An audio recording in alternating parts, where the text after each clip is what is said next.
Pew. Bang.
Well, Dak, here's the deal. I'm the best there is, plain and simple. I mean, I wake up in the morning, I piss excellence.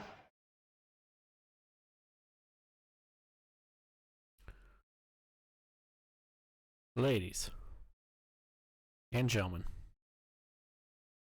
boys and girls, people of the internet, planet Earth, and parts some might call unknown. It is time for episode 22 of season 5 of the House Divided podcast. I was expecting a much grander introduction. Nope, not It is time. I set that one up perfectly for how I wanted that to go. Because right now our episodes are only getting shorter, it seems. Words. Are you broken? I mean, I'm not upset about our podcast getting shorter. Like, we only have one legitimate page of notes this week. I guess after some of our marathon episodes, I'm not overly upset about it, but No, it's not too bad. But, there's quite a few stories in there, but we really don't have a lot to, especially with the news. It looks like there's a lot of stories, but there really isn't. Outside of a couple, we really probably won't spend much time on it. Yeah. So with that being said, what is up, everyone? We are here. We got some stuff to get into today, so we're not here too long. I actually, and Jordan and I were talking about this just before the show. I thought I had 6 stupid people. I actually only have 4.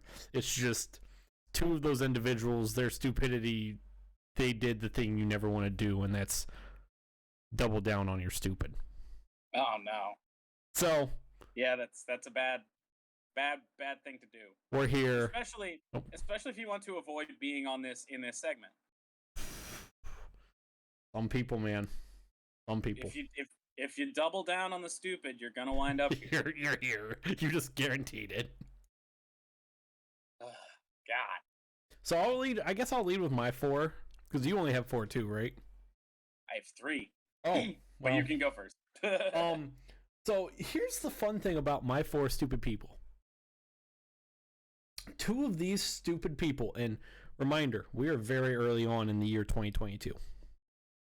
Oh no, I know where this is going. Well, it is the 27th of January. The 27th day out of 365.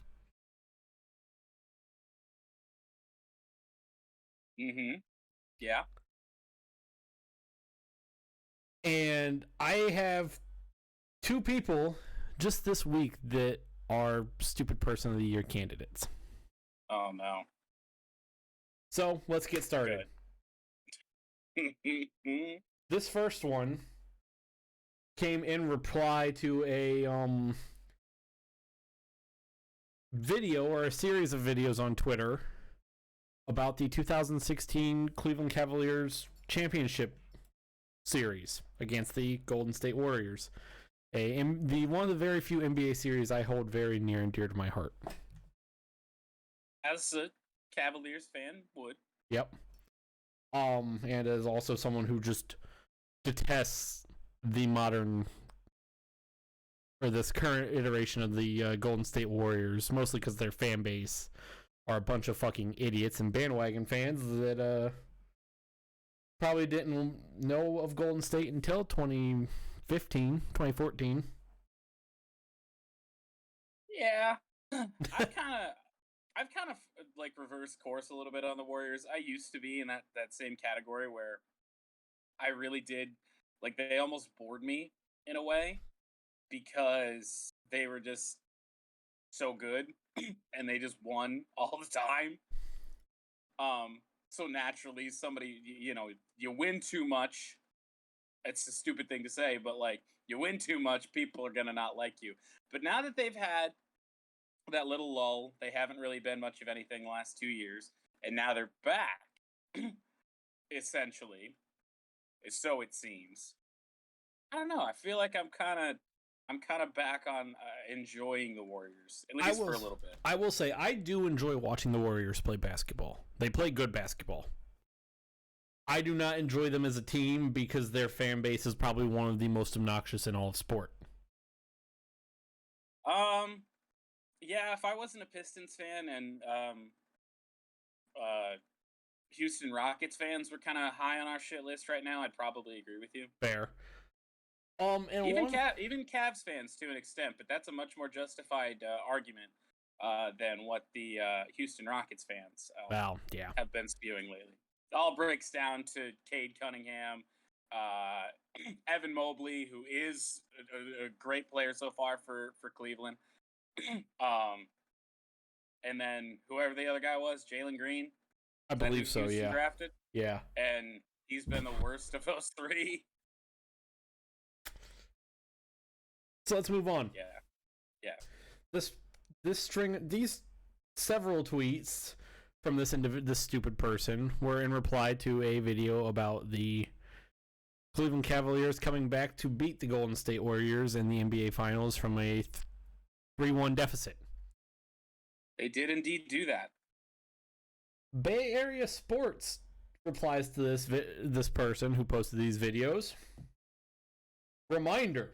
Also, Bay Area Sports. Anyone want to take a guess who his NBA team is? I think we got it, but I mean, this is this segment, so I wouldn't even be shocked if all of a sudden he was a Sacramento Kings fan. He is not. He is a Golden State fan. Okay, so that part actually makes sense. Even though right at this moment in time of when I saw this, he had a picture of George Kittle as his Twitter avatar. Twitter avatar. So someone send the bondulance. Apparently, I was having a stroke. Did I lose Jordan? Momentarily. Okay. Discord was having some issues. But let's continue. Bay Area Sports tweets. Reminder, the league suspended Draymond and helped the Cavs come back. You do not suspend a player in the most important series of the year because of fouls. Make him miss time the following year. This achievement is tainted. There's a problem with that. That's kind of the NBA rule. And I want to throw before, because this guy did, let's see, he doubled down. He then tripled down on this stupid take. Before we get further. Because of course he did. Of course. Before we get further, Draymond had the most fouls in the entire playoffs that season. Yeah, rightfully so, because he was kicking people in the dick. I was gonna say there were some pretty egregious ones in there that you don't like. It's just that you don't do. I mean, come on. Yeah, and then What is this jackass? Right. Bay Area Sports keeps going with why do you punish a team's third or second best player in the most important series of the year? How is that entertaining for the fans? Suspend him for 30 regular season games next year. I mean, I guess that point at least makes a little sense, but at the same time, Draymond's getting punished because he had 1 million technical fouls. Yeah. Like, he knows the rules. If you're that close, maybe you should clean up your game a little bit. Yeah. And the final one. I don't remember what the threshold is for how many texts you get before you get suspended, but he deserved pretty much every one of them. Yeah. When you go around kicking people in the dick or punching them in the dick. That wasn't a one-time occurrence. I feel like Draymond caused physical harm to some cocks multiple times in those playoffs. He did it twice in the Western Conference Finals against Steven Adams or something like that. He did it to Steven Adams like twice in the Western Conference Finals.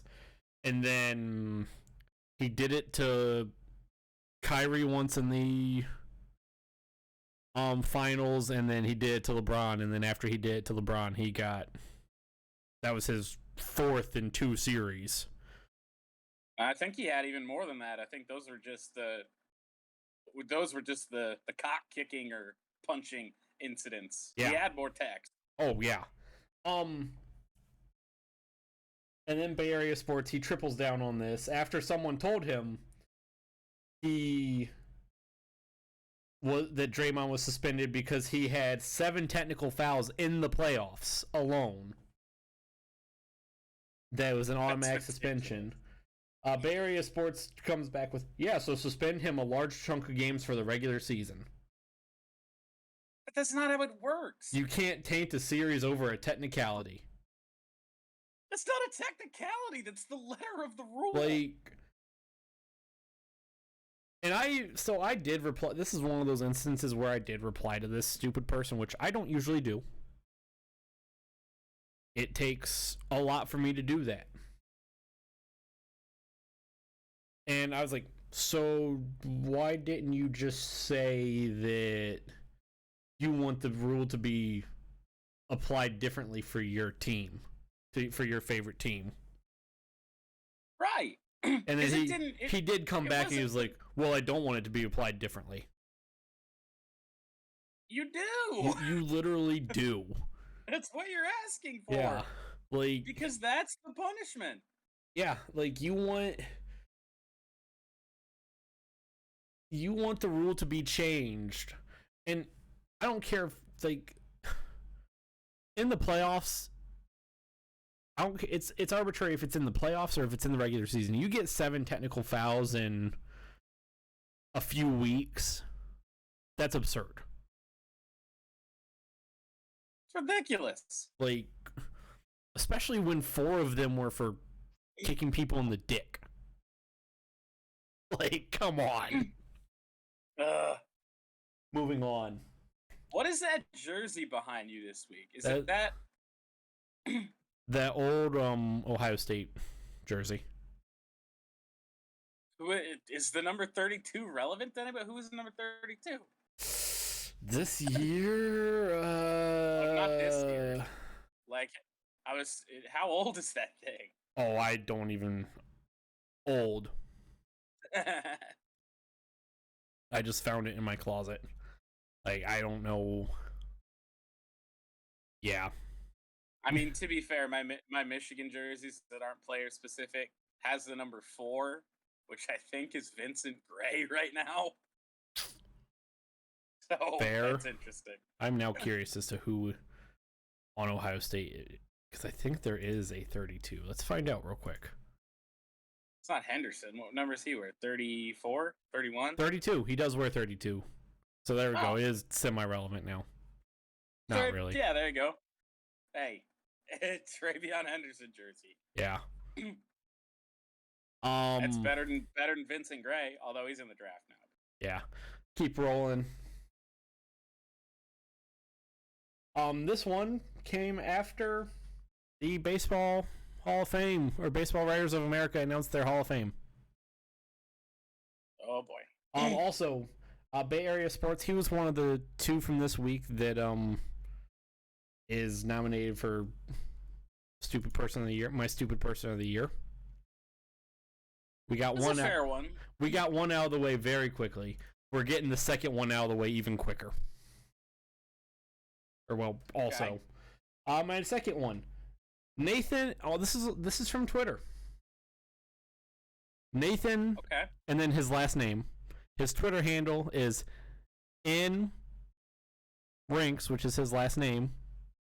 So, first name, last name, numbers. Of course. It's always those guys. Nathan tweets, Barry hit his home runs on steroids and 6-figure personal trainers. Babe Ruth hit his on cigars and hot dogs. They're not even close. Okay, correction. I'm not done. It's fish and beer, damn it. I'm not done. Because Nathan doubled down. Of course. Because what do you do when you've already dug your hole 6 feet deep? I guess keep digging deeper. You keep fucking digging until you hit China. Or you end up on this segment right here.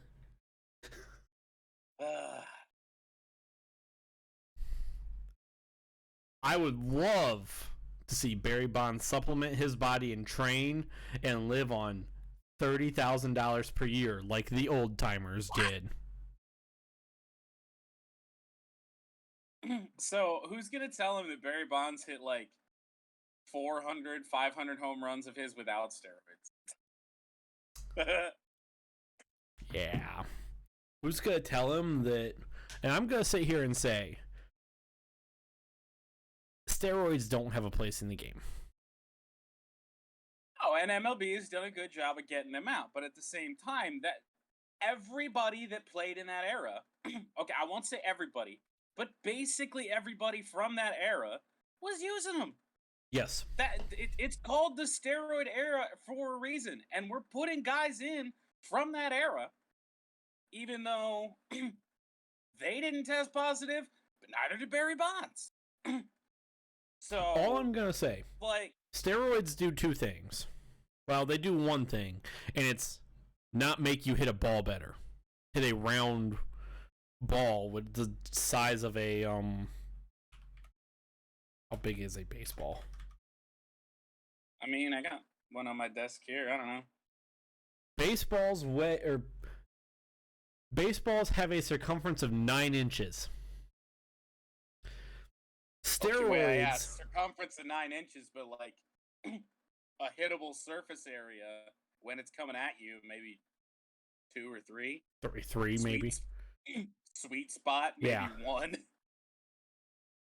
Steroids do not help you hit a 9-inch ball traveling at 90 plus miles per hour better. That's been my argument on these steroid guys getting into the Hall of Fame pretty much ever since it was like kind of a realization like, oh, they're probably not going to get in, but we'll dive deeper into. I'll dive deeper into that at least when we get to that bit in the news. The steroids do not help you hit a baseball better. They don't help you track a baseball better because, well, Barry Bonds. Nope. We'll talk about it in a minute. We'll get to that part in a minute. Steroids also, the only thing steroids really do is they just help you recover faster. They repair your muscle faster. So you recover from injury and training faster. That's it. They don't really make you stronger. Someone who has never done any form of working out in their life can't go into a gym or can't go take a bunch of steroids and then look like Arnold Schwarzenegger did in the 70s. Right. That's not how it works. Or hit a baseball like Barry Bonds was doing. I mean, look at a guy. I mean, there have been some unremarkable players that have been bopped for steroids in the past. Like, remember when D. Gordon tested positive? D. Gordon, Johnny Peralta. Forgot about Peralta. Ryan Braun.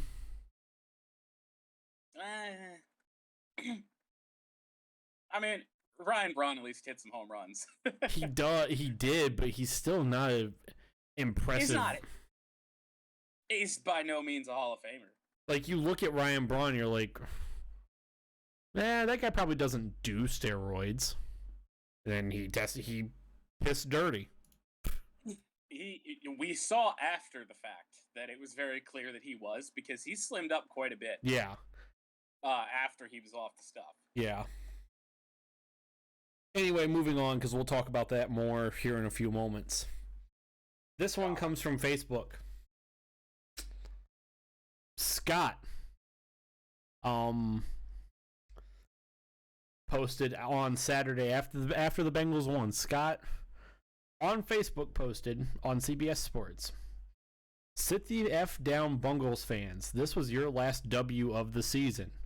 Sadly, you're all too stupid to see why. It's not that you are a bad team. Nope.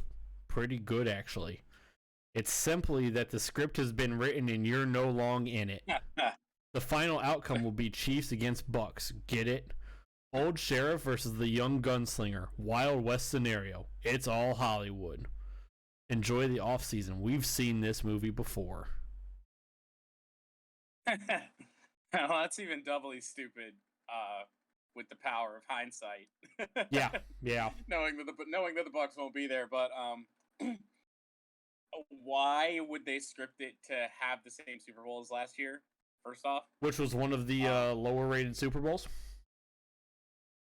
right? In recent time, like Super Bowl ratings, I would assume drastically go down when you see the Chiefs for the third straight year and the Bucks and Tom Brady for the millionth time in the Super Bowl. And you see Patrick Mahomes and Tom Brady again. Like, I saw this. Tired of it. I saw this instantly. I saw this on. This was written on Sunday or on Saturday. I saw it Sunday after the Buccaneers lost. I didn't see it before the Chiefs game. That's hilarious.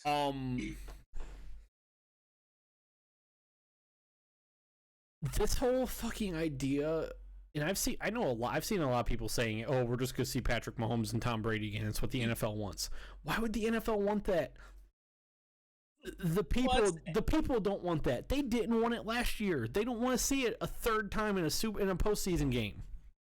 Well, it's like when, an equivalency that I can remember just recently was the college football playoff, and I saw not just one person but multiple people say, "Well, it's scripted to have Michigan and Alabama in the title game." But why? Why would it be scripted for that? Michigan and Alabama? Huh? It was scripted for Michigan and Alabama? Yes. I've seen. I saw a lot of people say it would be scripted for Georgia, Alabama. I would imagine those people exist as well. Every possible outcome. I bet there's people that said it was scripted so it'd be Cincinnati and Michigan. I bet there's somebody that said it. Probably. It's like, that would at least make sense because it would get some ratings. Right, because it'd be different, but yeah, and the whole argument of sports are scripted is always stupid. And then when you say, unless we're talking wrestling, like, just stop. And then you say it's scripted for something that people literally do not want, and there are ratings to prove that they don't want it. It like, and don't get me wrong. I mean, I'm watching the Super Bowl regardless, and I'm sure you probably would too. Most likely will. I will watch some of it unless the Bengals are playing. Then I'll watch all of it. I mean, I've watched every possible second of playoff football that I can. I just love watching football, especially like this meaningful playoff football. So, I mean, I'm gonna watch it regardless. But I mean, the more casual people, or the people that just have a hatred for, say, Tom Brady, because he was probably the most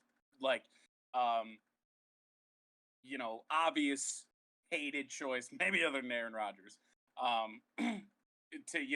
that had a possibility to go. The whole scripted argument just has never made any sense to me. I don't understand it. Like I said, scripted argument I get, but when I get it. I don't. It's stupid.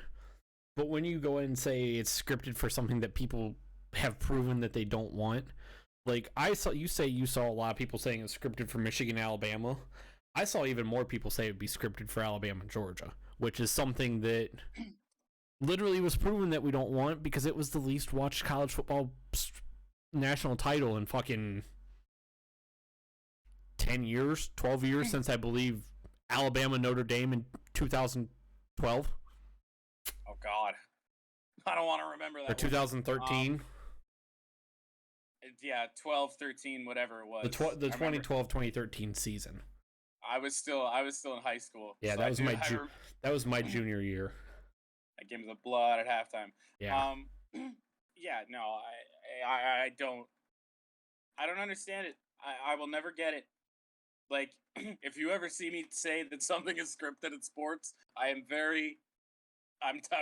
disclosure right now, very sarcastic. And my final one, this one was just so stupid. Like, this was funny stupid. It was stupid, but it was funny. My final one comes from Twitter, replying to a video of Stephon Diggs absolutely laying out. Oh, it's phenomenal. Some random dude, Chiefs fan, maybe not a Chiefs fan, just a guy, some random guy who rushed the field. It was indeed a Chiefs fan. Was it a Chiefs fan? I don't know. And then a Bills lineman throwing his just arm punting his shoes into the fucking 9,000th row, where Jordan Love's girlfriend and mom are still probably sitting. So the reason that we know it's a Chiefs fan is I'm sure you, given that you don't know, you probably haven't seen the video. This guy was in the upper deck, by the way, so he had to make his way down to the lower level. Was he hanging out with Jordan Love's mom? God. Not that high up. Oh. But, I will never get over the fact that they did that, by the way. That's still so shitty. But no, this guy walks up, it was this TikTok bit, and he said, TikTok or some internet video, whatever. I'm going to say it's TikTok because that's where all the stupid stuff goes. But he walks up to his buddy and he says, "Hey, I'll give you $1,000 if you run on the field." And motherfucker did it. Fucking. So this individual on Twitter, Kasala, Skillala, I don't really know. I can't help you. Letters. It's comp and then a bunch of just letters. Imagine for a second that his hitting that man killed him. Imagine being an insurance adjuster and watching your $3 million asset murder another human being on the field, knowing you're liable. I mean, he'll still sue, he'll still probably sue, and there will be a six-figure settlement. So there are. And then he ran out of characters. So there are. And then he just ran out of characters. Dude was probably like 6 gins deep at the time and just didn't even bother to write another tweet or try and condense it down or anything. He just says, I have made a good point. It doesn't matter if I finish the sentence or not. Like, that's where I just lost it when I saw this. And if anyone hasn't seen the video, I retweeted it because I just absolutely loved it. Oh, it's great. And the fact that this man thinks that somebody can be murdered by a simple shoulder tackle. I'm not saying it's possible, but I mean, it sure as hell ain't likely. Yes. And just the fact that, like, this is what we're going to. Like, are we sure apparently that man who just tweeted that wasn't the guy who got fucking hit? Not really. Like, he has to be. Like, that is a definitive possibility. Yes. Everywhere that I saw, every comment I saw about Stefon Diggs leveling that man, everybody loved it because the dude who got hit deserved it. He was being a fucking jackass.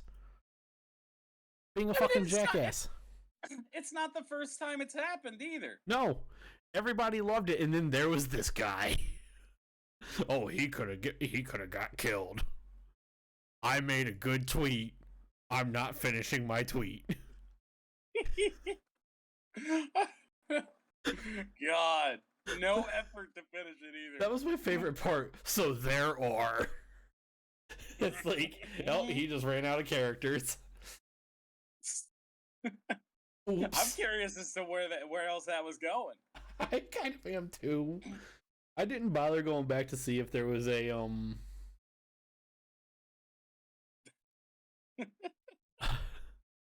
I did not bother going back to see if there was any form of follow-up because I was just like, oh my gosh, this is gold as is. I don't want any more.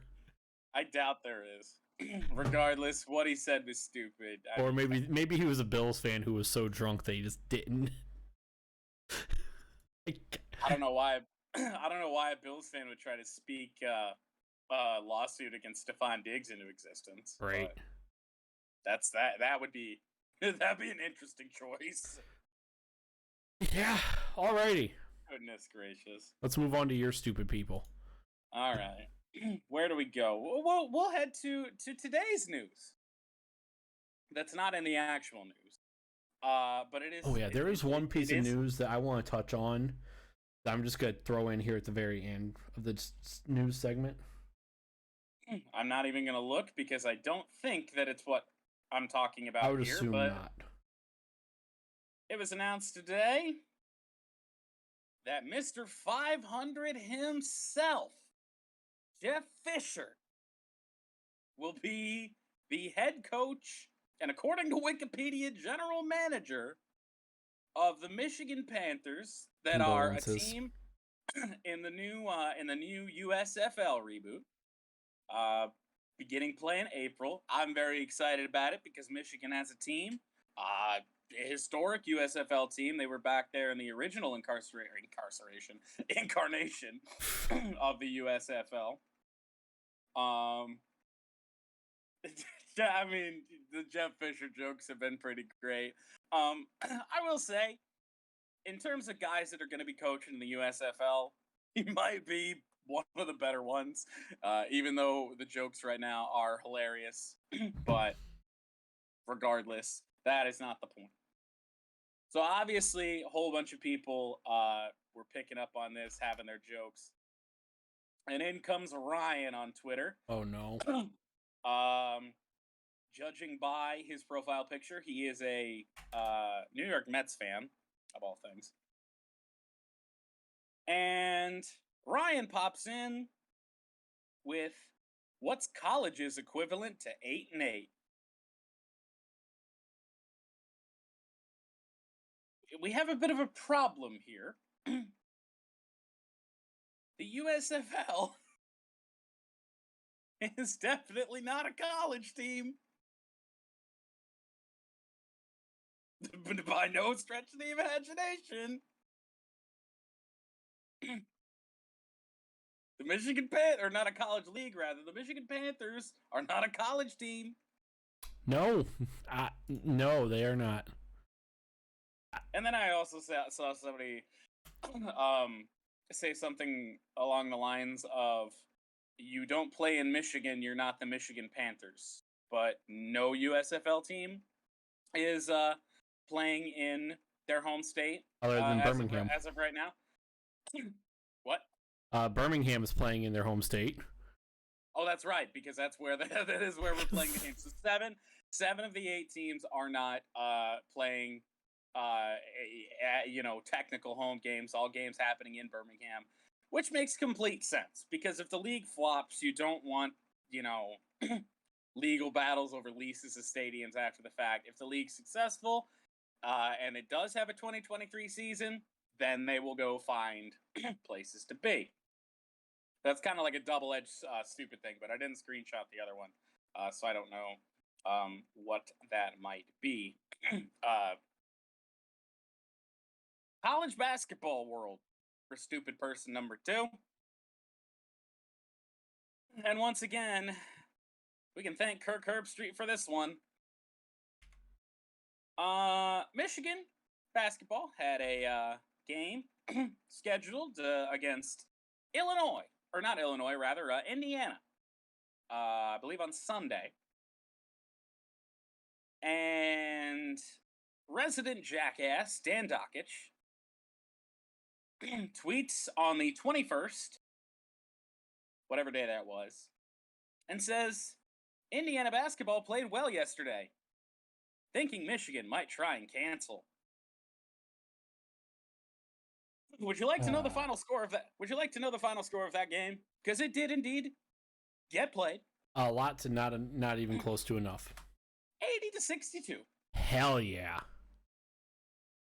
And I'm not saying Michigan is good by any means. We're just kind of average. We're not bad. We're not good. Although we have been playing better as of late, even with that nonsense that was the Northwestern game a couple days ago that we somehow sneaked out a win in. Yeah. Dan Dockich. Another ESPN personality, unless he's been fired, and I just didn't realize because I don't pay attention to Dan Dockich. Only reason I knew that this tweet existed was because of all the Michigan basketball fans freaking out about it after we beat I keep saying Illinois, Indiana.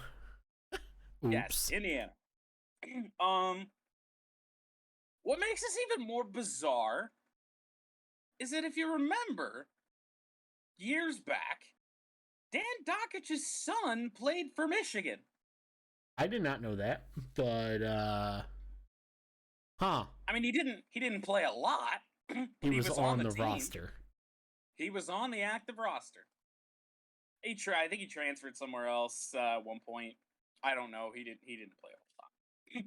But Dan Dockich, I mean, it was bound to. Dan Dockich has been dumb for years. This comes as no shock to a lot of people, but he'd never really come at Michigan like that before. So we of course had to let him have it. And then my final stupid person of the week comes in the replies to a final score post from the Detroit Red Wings. The Dallas Stars beat us in overtime the other day. I conveniently have the date that this is posted covered up because I had to. I made my life easier and I had to put some relevant stats on this image, so it kind of covered up the date. But in the replies to this final score, 5-4 overtime win for Dallas. Does this have something to do with Trevor Zegras? I'm gonna leave that question up to you when I when I read the tweet. This person just replies to this final score with Ray Bust exposed. Laughing emoji, laughing emoji. Of course, talking about Lucas Raymond. So now I pose the question: what fan base do you think that this person is a part of? Anaheim. It's your official guess? Yes. You would be wrong. This person is a New York Rangers fan with the entire theme of his account being both his Twitter handle and his name, essentially Lafreniere for MVP. Meaning Alexis Lafreniere. Yep. You know, number 1 pick in the draft, Alexis Lafreniere. Yeah. Yeah.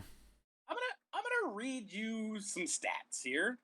Let's say These are is Alexis Lafreniere even actually like playing right now? I would assume so. Given to the Rangers are first in their division, so yes, I can't take that away from them. The Rangers are playing well. I mean, they're tied for first, but still. Let me give you these career stat lines for both Lafreniere and Lucas Raymond. Lafreniere has 20 goals, 12 assists for 32 points. Okay.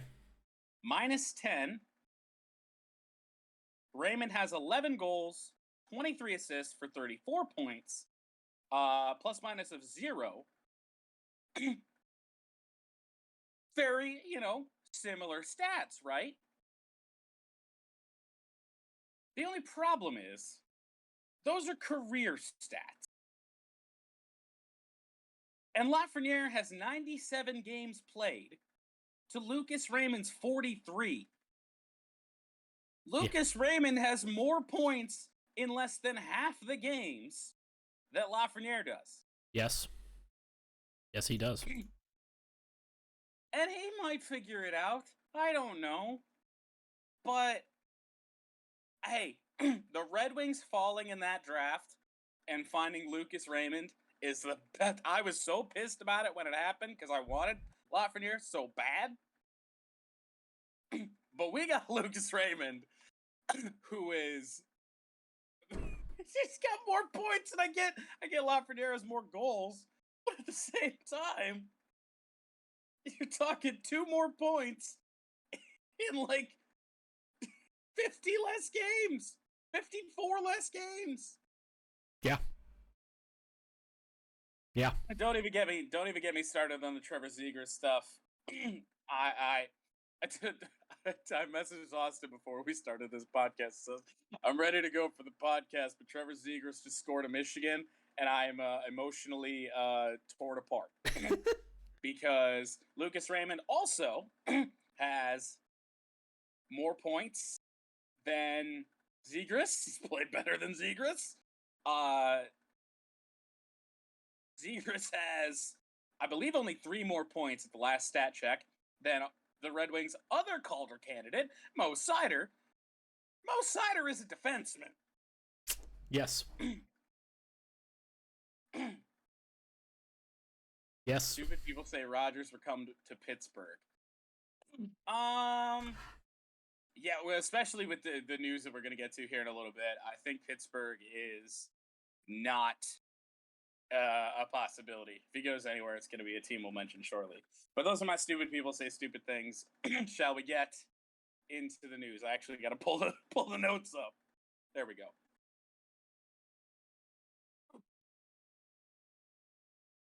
Okay, the news. Sorry about that. I was focusing on something else for a second. Let's see. Where are my notes? Here we go.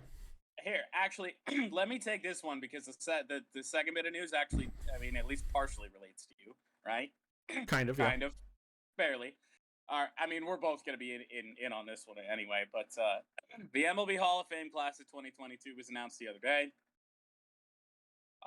It was a lot of players from the steroid era, a lot of good players, final chance to be voted in by the Baseball Writers Association of America, the clown show that is the BBWAA. One player will be inducted, and that is a very well-deserving candidate who both me and Austin agree belongs in the Hall of Fame. There we go. Graphics up, we're good. Oh, goodness. I mean, it does fit, because the Baseball Writers Association of America are stupid people, but... I mean, and they wear jorts. Yeah. I mean, there are plenty of dumb things that happened this week that could have made its way onto my sign. BBWAA. There they are. They voted in one player, and that is Big Papi David Ortiz. With 77.9% of the vote, you need 75% to get in. And the fact that he only got 77.9 is a crime. I told you that my logic behind that, and I think the majority of it is the fact that he was a DH, because there are still those people and who need to get their card taken away or their ballot taken away. Outside of the baseball writers, basically nobody thinks like this. Like, the majority of people do believe that David Ortiz belonged in the Hall of Fame. And even in the Baseball Writers Association of America, they felt that way. But the DH thing definitely, I thought, played a role in the fact that it was only 77%. And the fact that it was his first ballot. Even if he didn't make it this year, which I thought he deserved to do. I mean, you're talking about the most clutch postseason hitter in baseball history. Well, I mean, not just the most clutch postseason, one of the best hitters in baseball history. Like, let's be honest. Right. And then the other, you flip the coin over, and then there's the very, very minimal steroid accusations where he tested positive for a thing.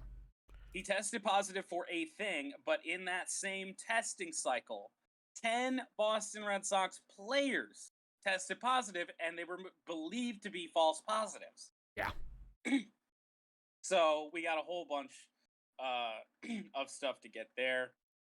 And then obviously Barry Bonds will not be voted in by the BBWAA, which is a travesty. It really is. Roger Clemens as well. Sammy Sosa. I have the voting percentages of vote that everybody got here in a moment, but I want to get your thoughts on some of this stuff first before I read all that off.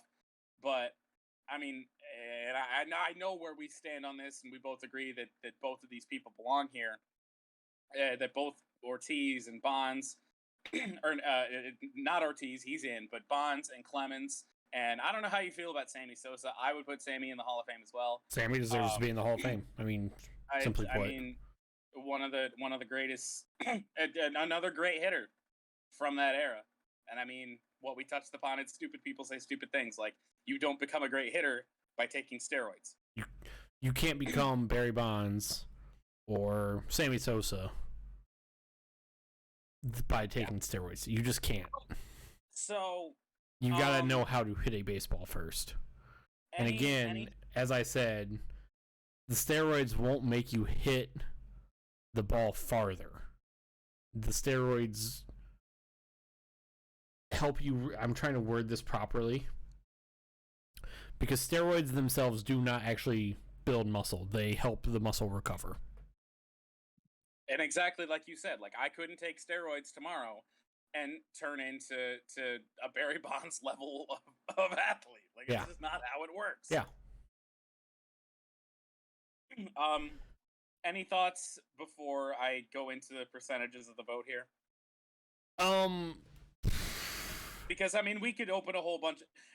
I'll just read these off now. Real quick, before you even say anything again, the fact that I could go interview 100 baseball fans, and I'm sure 90 of them would say David Ortiz should be a first ballot Hall of Famer. I think so.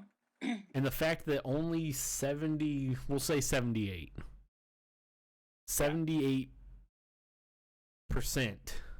of the Baseball Writers Association of America thought that Ortiz was a first ballot Hall of Famer is a fucking crime. And right now, I believe these people should all of them at this point should probably just have their fucking ballot taken away. I mean, I think at this point we just need complete reform in terms of the way that we put people in the Baseball Hall of Fame. Like, the amount of people who came out and said, "Look, this Hall of Fame right now is a sham. Yeah, it doesn't represent the way the fans feel." Because yes, there are some that believe that Bonds shouldn't be in the Hall of Fame and Clemens, but it's not the majority by any stretch of the imagination. It boggles the mind, because if you look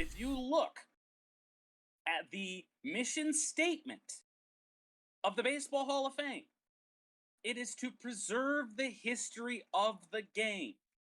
And you cannot do that without Barry Bonds, Roger Clemens, Sammy Sosa. You can't do it. No. Regardless of the controversies, regardless of the steroid stuff, like I said, it's the steroid era for a reason. More than just these guys, they were competing against guys on steroids too. Like, you look at the graphic. We got a pitcher and we got a hitter in Bonds and Clemens. Like, they're competing against guys on the same level. It's just the way it is, and and they were better than the ones who were taking steroids. The other ones who were taking steroids, right? Because at the end of the day, it doesn't make you a good player just because you take steroids. Yeah, ridiculous. Go ahead and read some percentages off. I don't want to hear them just because it's gonna piss me off more, and then we'll be here for hours. But go ahead. I mean. So I will read, I believe there's 30 of them. So obviously David Ortiz is in with 77.9% of the vote. Barry Bonds, 66% of the vote.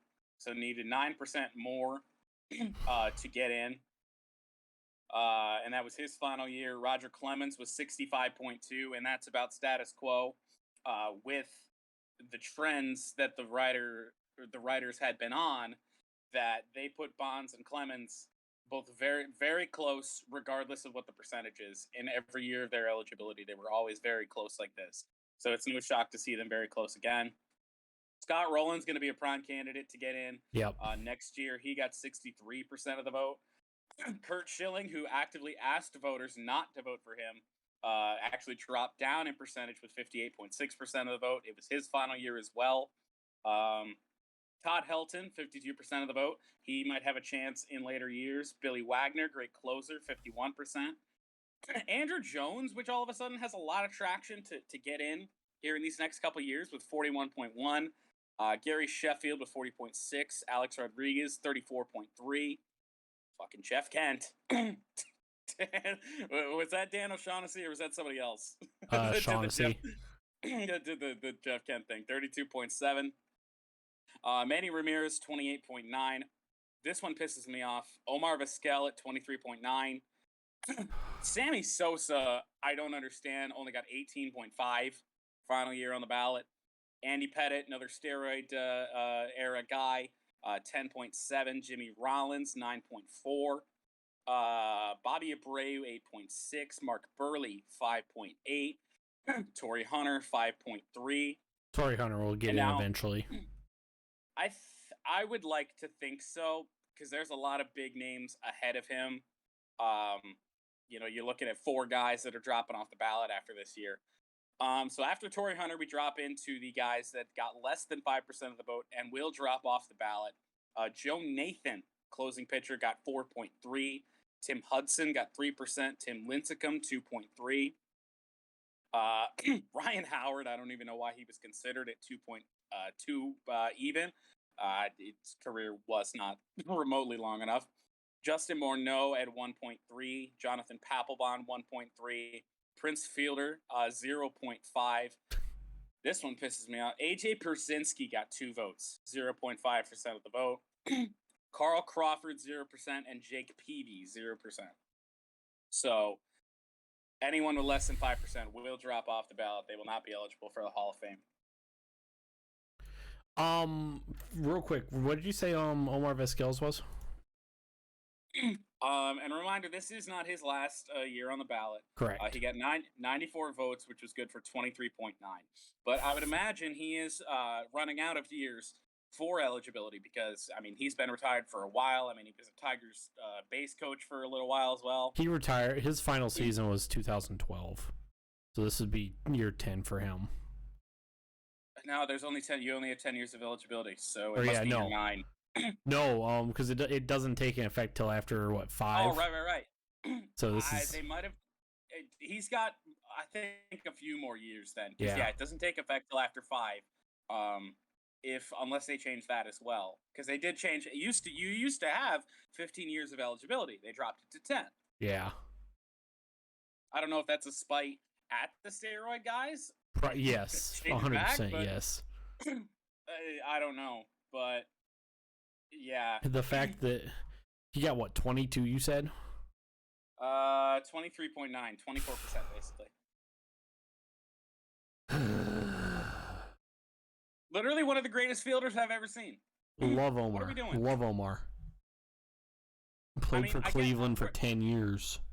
I guess we're probably both a little biased because he coached for Detroit. He played for Cleveland for so long, but at the same time, I mean, how can you not watch Omar Vizquel and be like, that guy is one of the best like in the field that I've ever seen? And he wasn't a terrible hitter. No.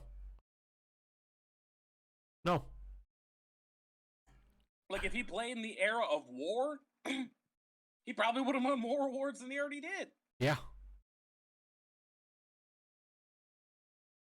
So the 2021 ballot was his 4th. So this year would have been his 5th. Okay, so he's got 5 more years. He could definitely get in, I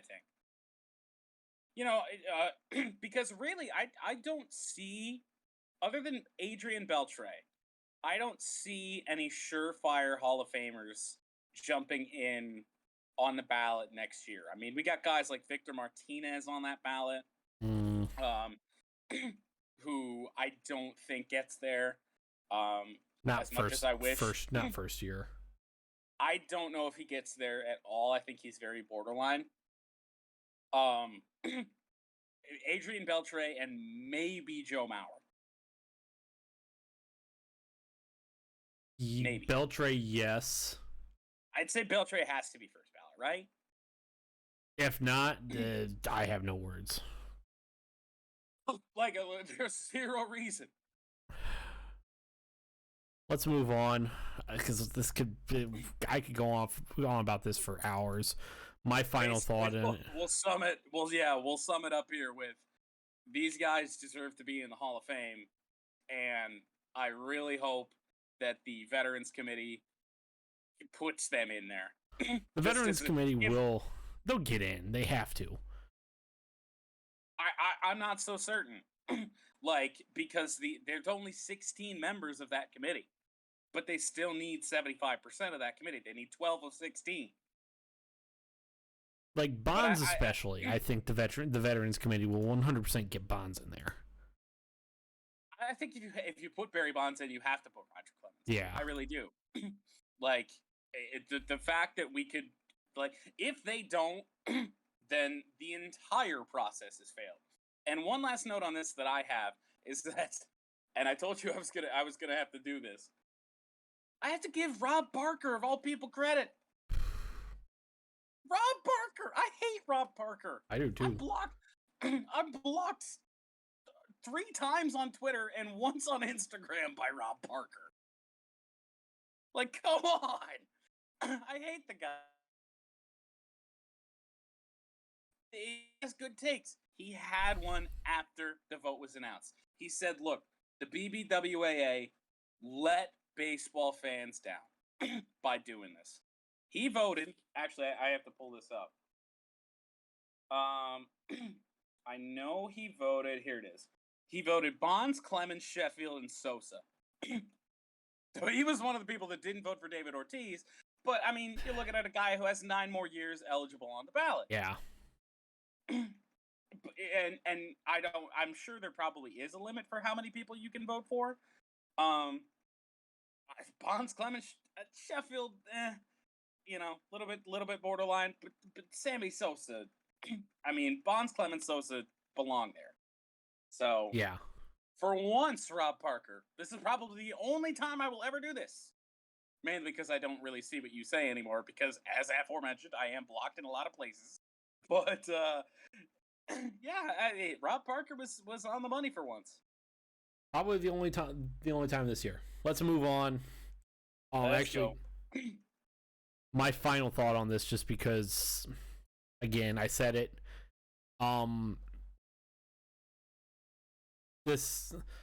The Baseball Writers Association of America, right now, all of those people who have ballots need to have them taken away. But I mean, so many stories coming out of people voting for obscure candidates, like the one guy who said he wouldn't vote. He didn't vote for Derek Jeter because he didn't even think he was eligible, even though you can see the ballot and you could read all the names. But yet then he'd vote for John Lester. First ballot. He'd vote for John Lester first ballot. I don't remember if he was in Stupid People Say Stupid Things, Chump of the Week, whatever that guy's name was. I had never heard of him before, and I never want to hear from him again. But we gotta rethink this. It won't happen, but like, I think these writers taint the Hall of Fame more than Bonds and Clemens do. More than anything. Like, ridiculous. Let's move on. Philadelphia Flyers defenseman Keith Yandle. Keith Yandle, who did play for the Arizona Coyotes from 2005 to 2015. He played with the New York Rangers for 1 year, played with the Florida Panthers from 2016 to 2021, and is now, as I said, the Philadelphia Flyers on a $900,000 contract. Has officially become the NHL's new Iron Man. He skated in his 965th consecutive regular season game on Tuesday.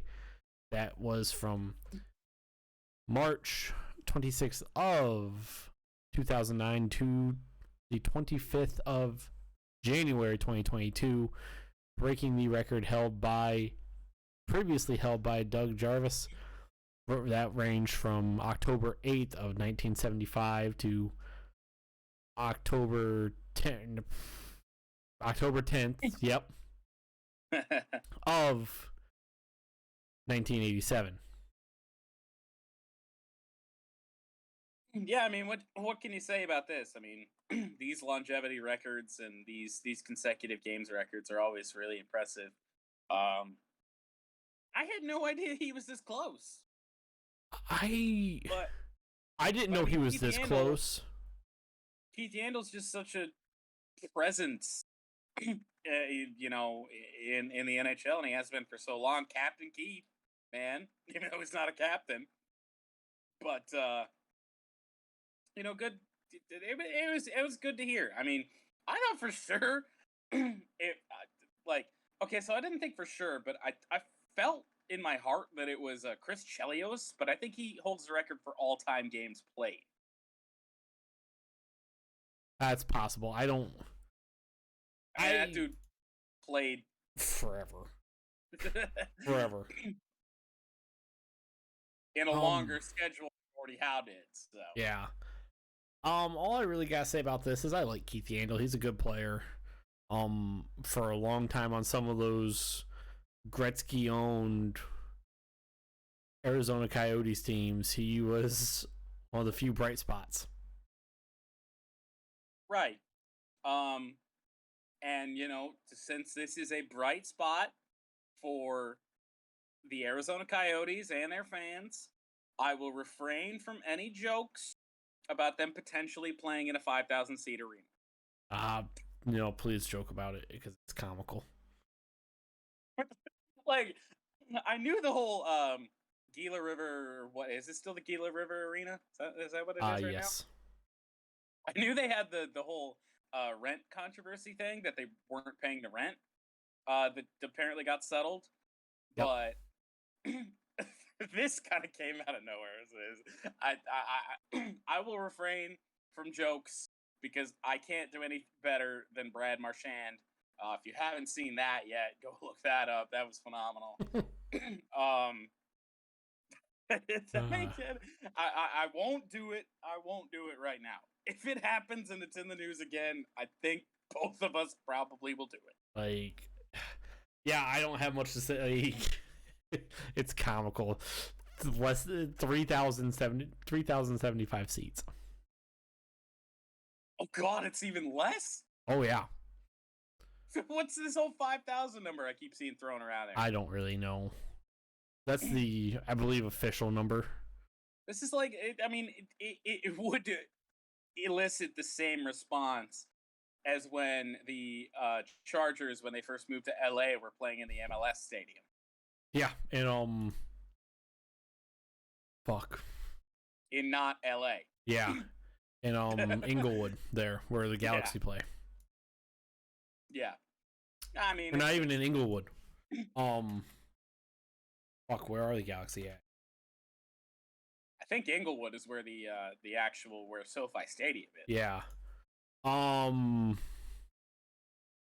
Because they're in Dignity Health Park. They're in Carson. Well, they were, yeah. They're in SoFi now, but yeah. No, the Galaxy are in Carson. That's where they were. Goodness gracious. Yeah. 27,000. Jokes will be held off for an AFL team. Okay. Held off. Let's move on.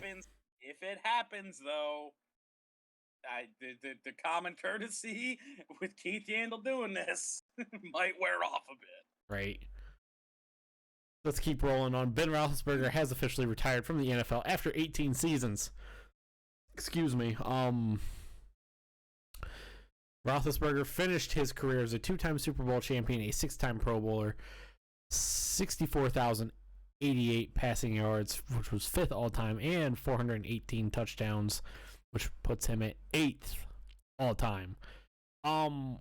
Quick thoughts on this, because I don't have a lot to say about it. I mean, the past 2 years are just kind of a rough look on him, but not much you can do about it. He played, he played 2 years too long, in my opinion. Yes. Now, will I say that there are 100% worse quarterbacks in the NFL starting currently than the last 2 years of Ben Roethlisberger? Yes. Absolutely yes. Yes. So, to say that he retired too late, I don't necessarily subscribe to that. I think he played 1 year too long. Definitely, 100% definitely 1 year. Because this team was not built to win a championship. So, in terms of what he could have accomplished by coming back for this year, I don't really know. But himself and the rest of that Steelers team still somehow got them to the playoffs. So it's just crazy. And I know we brought it up on the podcast before, but Ben Roethlisberger was eliminated from the playoffs for exactly 2 games in his entire career. Yeah. Absurd. Insane. Phenomenal player, phenomenal quarterback. Potential personal issues aside. Issues outside the game. Phenomenal player. I don't want to dismiss the allegations or anything like that, but if you're not convicted of things of that nature, for whatever reason, you don't want to be tied up in that by any means. But what sort of weight am I supposed to take any of it with? Yeah. Like I can't hate the guy perpetually because of something that he was never convicted of. So. Yeah, something he may have done at that point. Right. Like I said, phenomenal player. He will be a first ballot Hall of Famer. If he's not, then there's a problem.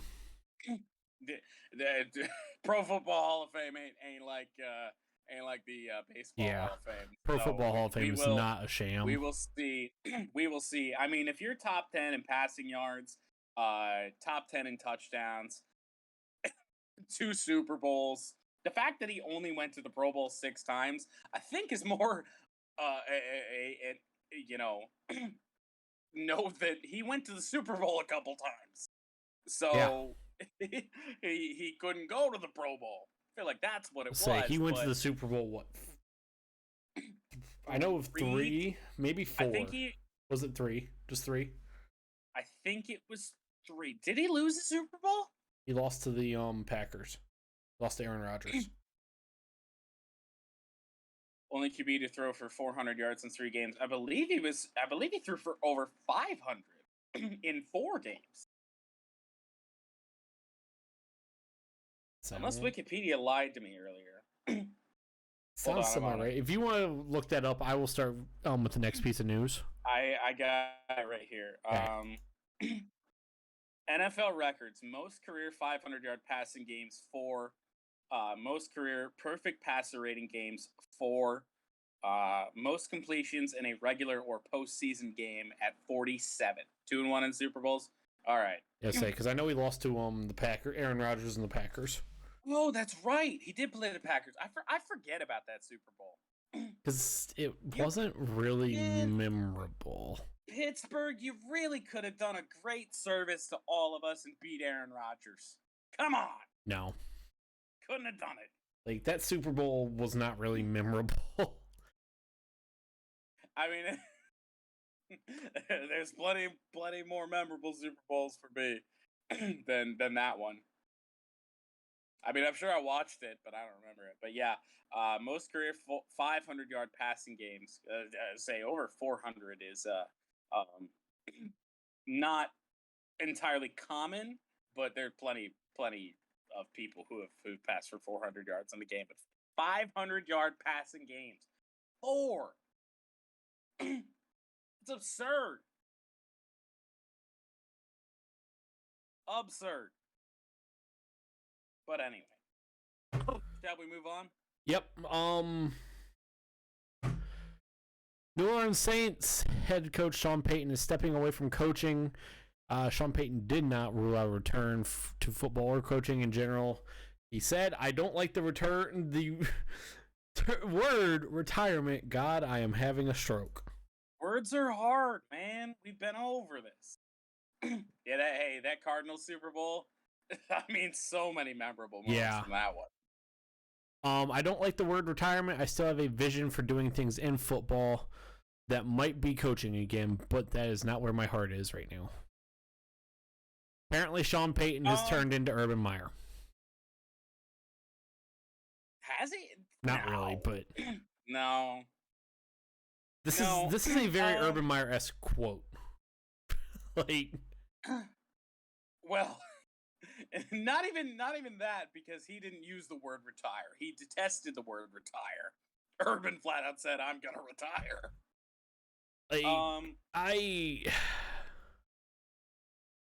This was definitely a shock to me. I didn't think that this was going to be a thing that was going to happen.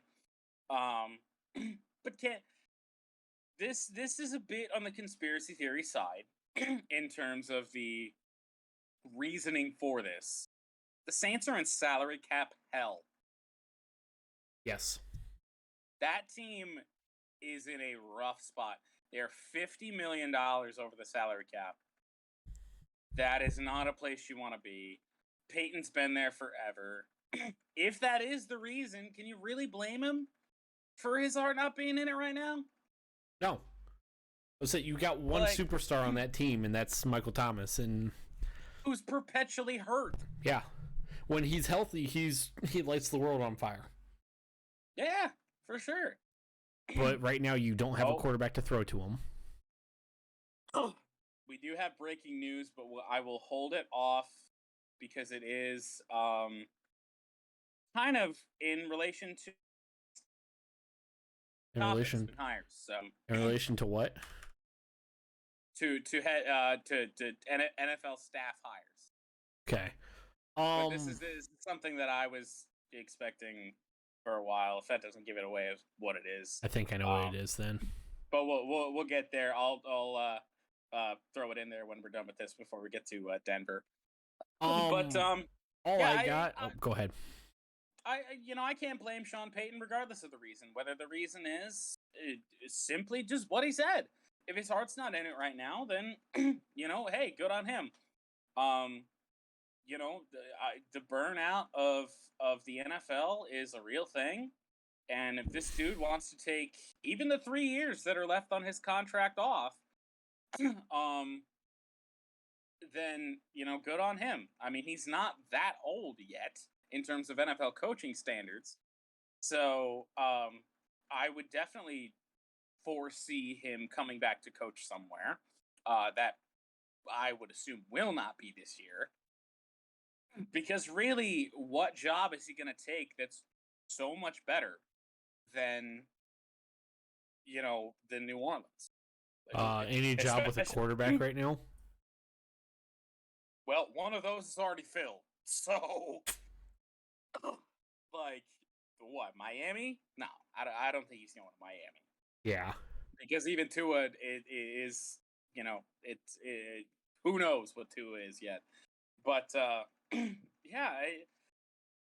just good for Sean Payton if he wants to spend more time with his family, if he wants to just whatever he wants to do. All I'm gonna say, first off, good for Sean Payton. The way this is happening surprises me. The fact that it's happening does not, because I feel like once Drew Brees left and then Sean Payton saw what he was really working with that Saints team that is in purgatory in terms of the salary cap. And as Squid said, I mean, cap hell is an understatement. Yeah, this Saints team is disastrous. Permanently going to be in purgatory because they're going to be good enough to win 9 or 10 games. Maybe.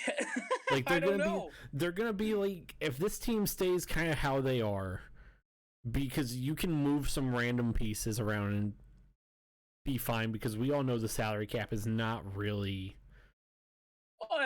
meaningful. That boils down to the way the CBA is right now, because yeah. You've seen teams have been doing this for years, restructuring contracts in Bobby Bonilla-esque fashion to save in cap space. The Chiefs did it. Tom Brady's taken pay cuts for fucking years. Yeah. And restructured his deal for years. It's what the top teams do to work around stuff like this. There are so many ways you can work around the CBA. So this team, this Saints team as they are. Sell the seats. No, the Saints team, I mean, you're right. The Saints team needs to fucking just clean house. The Saints, they need to. But the thing is, there isn't enough value on their team to actually get anything. Michael Thomas. Other than Michael Thomas. Yeah. Other than Michael Thomas. And you got a couple offensive line members, but no NFL team seems to know when it's time to rebuild. And right now, if you're the Saints, that's gotta be the case. If there was ever a time to get ahead of something like that, sell the goalpost. God damn it! Yes. Just sell the stadium to somebody. Just lease it out. Yeah. But God, yeah, Lattimore. Good point. Yeah, they have Marshawn Lattimore. They have a couple pieces they could get value for, but if they were to just try and keep this team intact, which they can't do. I mean, they could. It's possible. It's not worth it. It's not worth it because they're just going to be in purgatory, like the Bengals were for years under the final year or the Andy Dalton years, the 5 years of Andy Dalton, 6 years of Andy Dalton. By the time you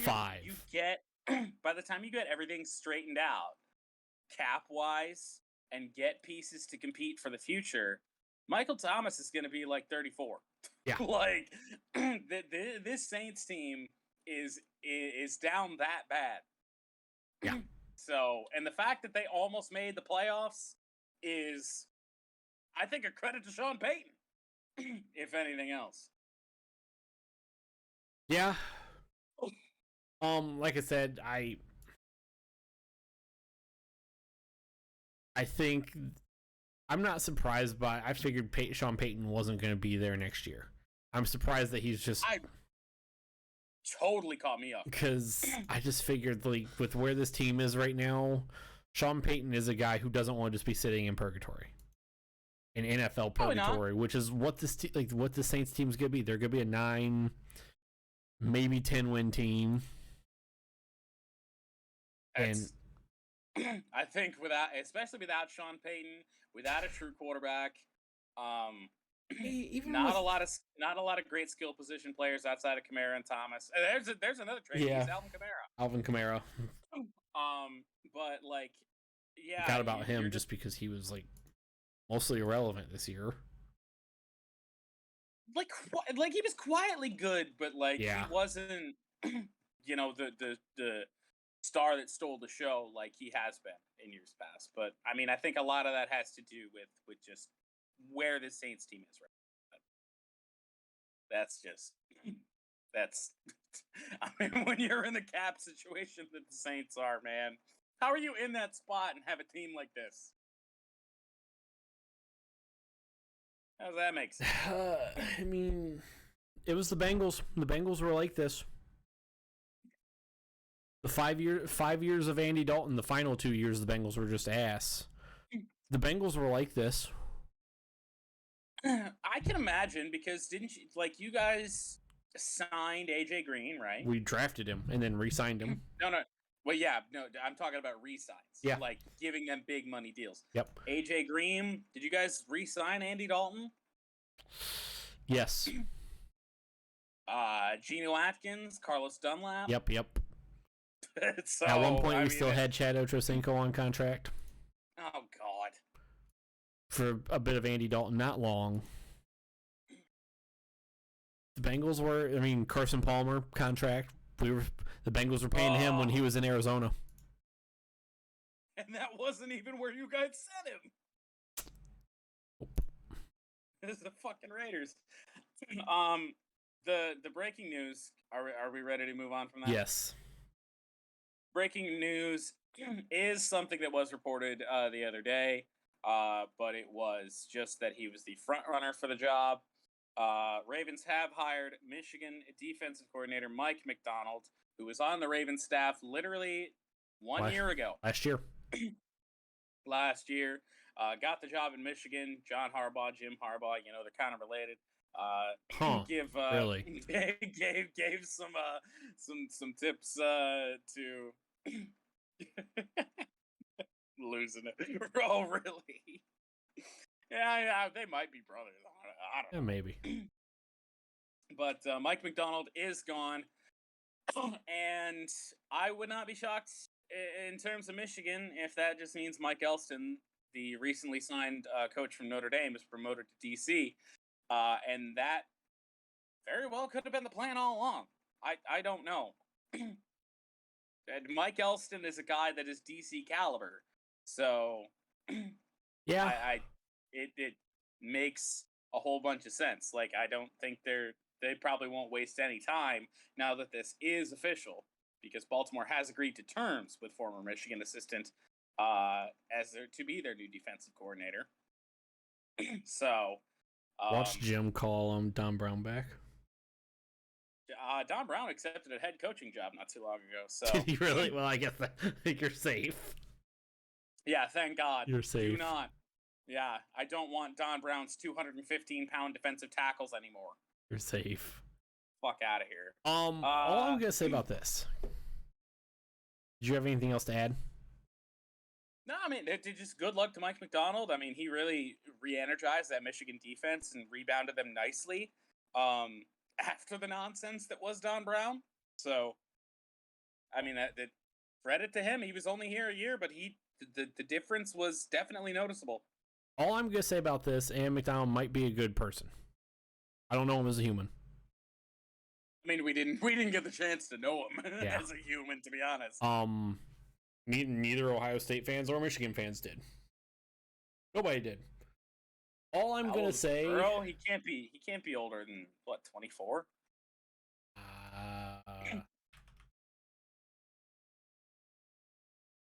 He is 25. 25 years old. Younger than me. Mike Macdonald? No, Joe Burrow. Oh, Joe Burrow. Oh. Let's say. No, not Mike. Mike Macdonald's in his 30s somewhere. Yeah, he's 34. My bad. I was lost. I didn't see that in chat. All I'm gonna say about Macdonald, this very well could backfire on him in terms of just long-term job. Because if other teams look at this and it's like, oh yeah, he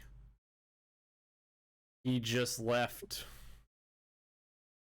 one place and was gone for a year before he went back. Like, that's not a great look. I think Michigan fans will probably feel this way as well. I don't see it that way because, if it was just him jumping from the Ravens to Michigan back to the Ravens, regardless of who the head coaches were, then I would say yes. But the fact that it was John Harbaugh to Jim Harbaugh back to John Harbaugh, that I really can't see as a black eye for him. I really can't. And especially after the job that he did, I don't think that his stock would ever be higher. What more could he do to get an NFL coordinator job? I don't see it. I mean, I don't see it that way personally. I guess I shouldn't speak for all Michigan fans. I mean, I know we're kind of it sucks that he did leave. But what is going on Twitter? It's just a very... I'll read that later. It is a very awkward thing to do. That's all I got on it. I hope it doesn't backfire for him, because I don't wish failure on the guy. I'm sure it's not awkward. I mean, I'm sure Jim and John have been in that communication, and they're fully, it's fully transparent what's going on the whole time. So I don't. Oh, they're definitely in some form of communication. If they're not, there's. I mean, John was the guy that suggested Mike get the job at Michigan in the first place. All I'm really gonna say, because I don't, especially after this year, I don't think highly of either of the Harbaugh brothers' intelligence. They're both giant goofs. You know how things have changed when Jim Harbaugh might seem like the smarter of the Harbaughs after what John was doing, throwing away 2 or 3 wins this season and on John, some bullshit I analytics definitely calls. Don't believe John is smart enough to do some form of long-term scheme where, I'm going to send this guy to Michigan to Jim just to see how he does and then bring him back. No, I don't think there's any of that. No. I don't think. No. I honestly don't know if John can have some form of thought process like that after what I watched this year from him. It is so crazy that we all were everybody regarded John Harbaugh as one of the NFL's best coaches for so long, and then this season came around and it's just you need to stop drinking the Brandon Staley Kool-Aid. Please stop. You're throwing away games with Lamar Jackson as your quarterback. Well, for half the season. But yeah. Regardless, let's move on, You're throwing away games, John. Yes, let's move on to the actual NFL news. The Denver Broncos. Hiring news. Anyway, Go ahead. The Denver Broncos hired Green Bay Packers offensive coordinator Nathaniel Hackett to fill their head coaching position. This is 100% why I said that this is the team I was talking about when I said, if anybody's getting Aaron Rodgers, it's not Pittsburgh. This is the one. This is his OC for the last little bit.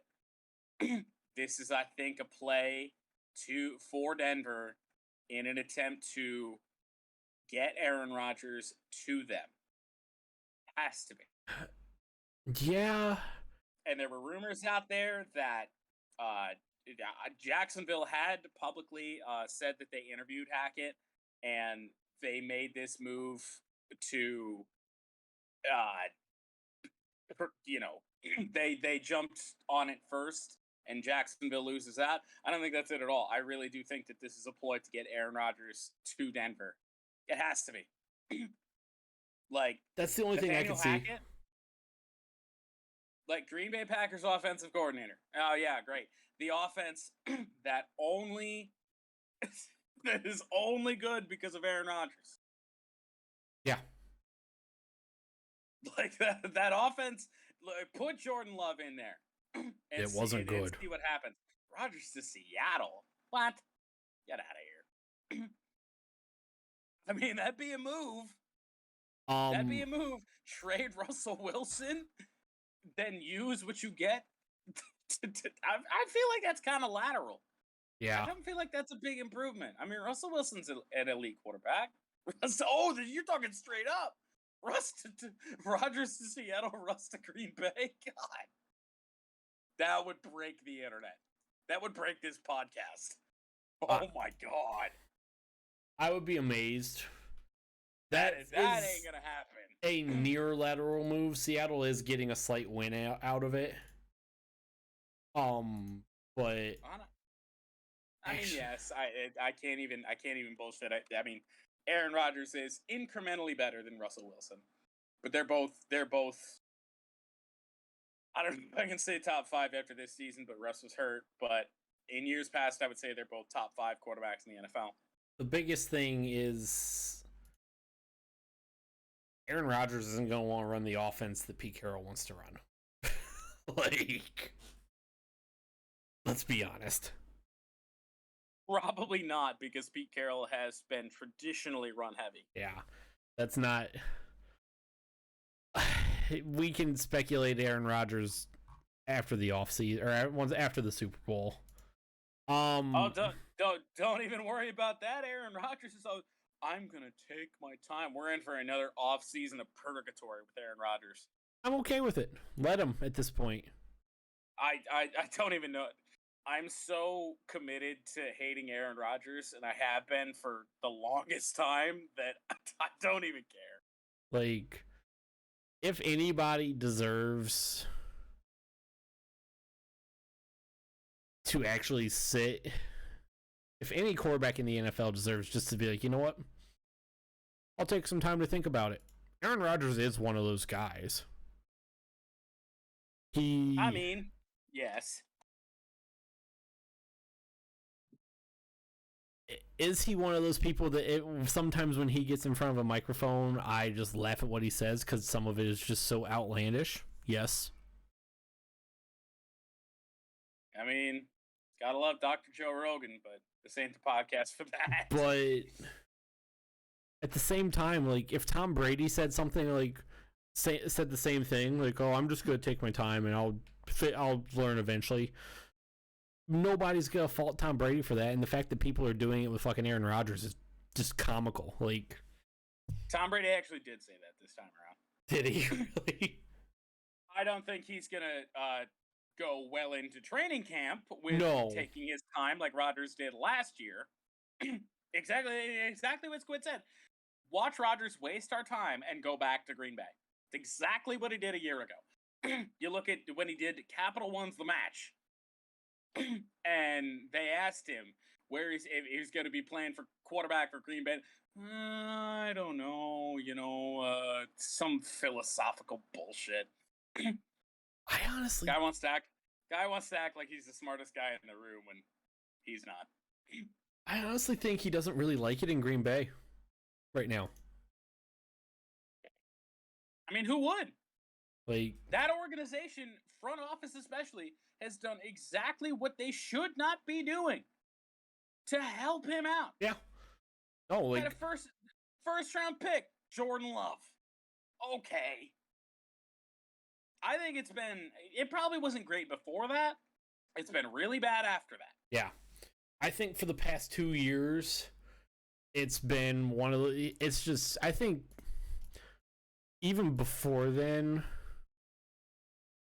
it was starting to get strained when the Packers front office started shipping out players.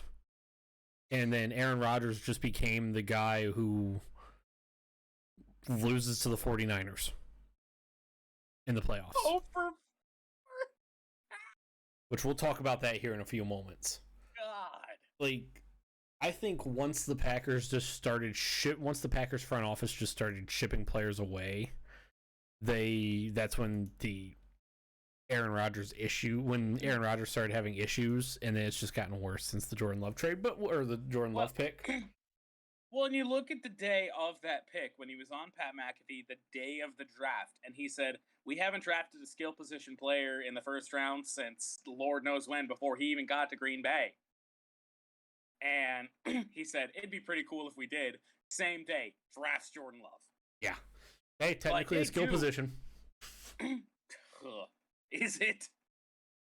Is it when it contains Jordan Love? Well, no, but he technically yes. No, the organization does continuously give him the middle finger, but at the same time, Aaron Rodgers is so unlikable that we don't care. Outside of Packers fans, we're all just enjoying it because I don't know if Mr. Gunther Kunst is still their GM or if they fired his ass already. I hope he's still there in Green Bay. Let's move on. Because I can go on. North. Yeah. NFC North about to be Dan Campbell and the Detroit Lions. The Chicago Bears hire Kansas City Chiefs Executive Director of Player Personnel Ryan Poles to fill their GM position. Bears also hired the former, I don't know why my brain just stopped for a second, the former Indianapolis Colts defensive coordinator Matt Eberflus. Do you need some help? Eberflus as their new head coach. Hold on. I believe it's pronounced Eberflus. Eberflus, sure. That is how it was pronounced on Pat McAfee today. Okay, fair enough.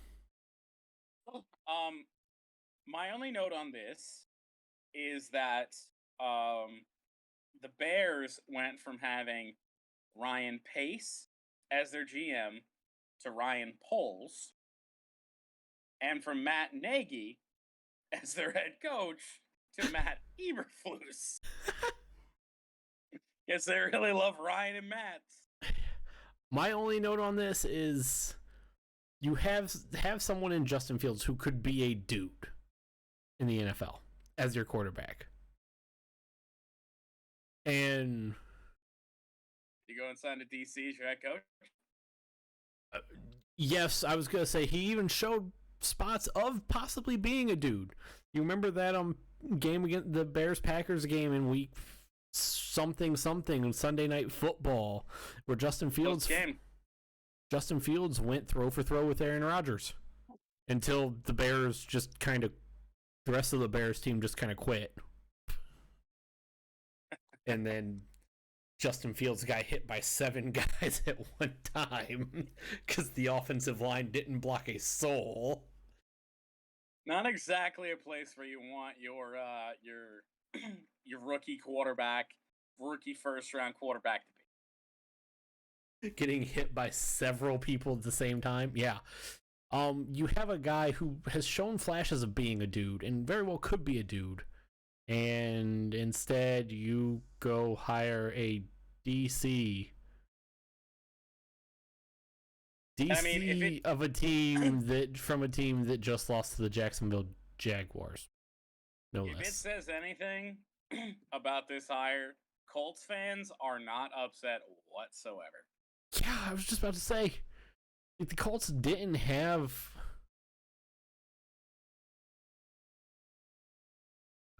a phenomenal defense, like the Colts fans, from what I've seen, are not pissed about losing Eberflus whatsoever. And now on that, the aforementioned Pat McAfee show, Chuck Pagano did give him a ringing endorsement, but he was on Chuck Pagano's staff. So he was Chuck Pagano yeah. Right. So, it take that with a grain of salt, but the fans of the Colts are not bent out of shape about losing Matt Eberflus whatsoever. Let's keep rolling.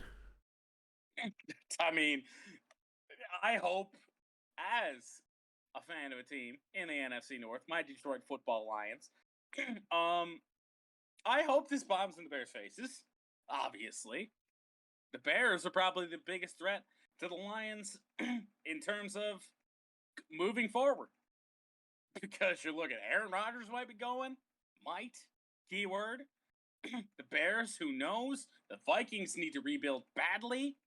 Like, this might be Chicago and Detroit's division for a long while. Like, every team in that division is dog shit. This is going to become the new NFC East.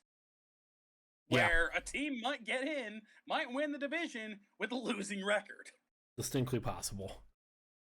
Like, and that's even a possibility next year if Rodgers leaves.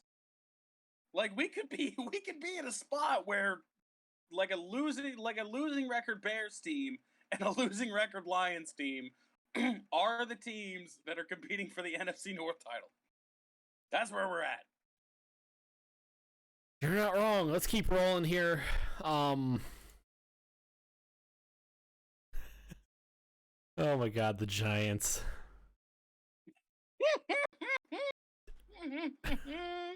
You want to take this one?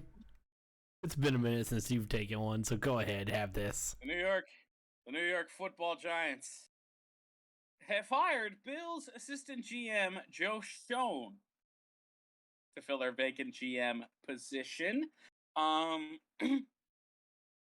We don't know how good Joe potentially is or how shit he possibly is. Time will tell. But we know one thing. That Daniel Jones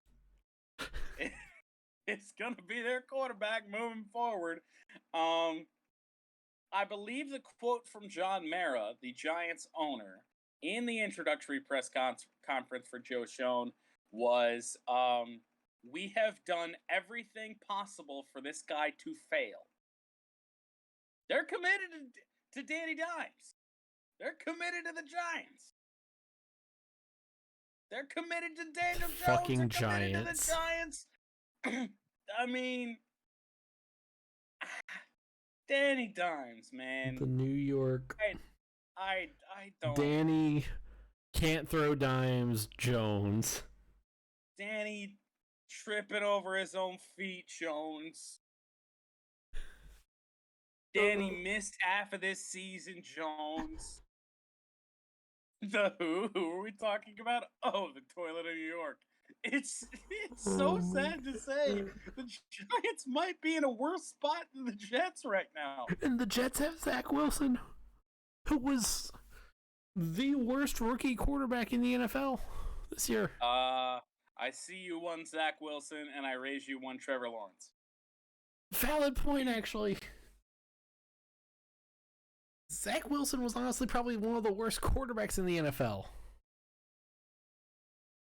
Like, Zach Wilson threw an interception off of his own player's back. Trevor Lawrence just threw interceptions. He threw a shit ton of them. A lot of them. And went 8 weeks without throwing a touchdown.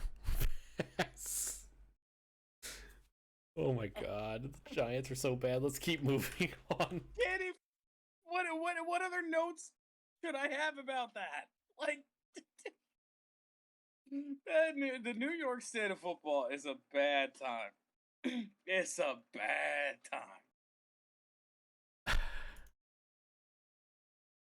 This is only getting funnier too. This piece of news, just keeps getting better and better and better and better. we're only going to keep talking about the Giants, even though the Giants are not the next team in our notes that made a hire. The Carolina Panthers hired Ben McAdoo. So please finish this. There's this whole narrative that people who become the head loser have never, not since I believe the 60s, gone on to hold another head coaching job. By the way, Discord broke out for you, so you're gonna have to repeat what you said. Okay. There's the narrative that the Detroit Lions head coaches have never gone on to hold another head coaching job since the 60s. And meanwhile, I think at least one of them out there probably better than Ben McAdoo. Ben McAdoo, former full-time loser for anyone. I was pressing the button repeatedly. Ben McAdoo, former head coach of the New York Giants and offensive coordinator of the New York Giants, the Jacksonville Jaguars quarterbacks coach last year, 2020, or 2 years ago in 2020, a consultant for the Dallas Cowboys, now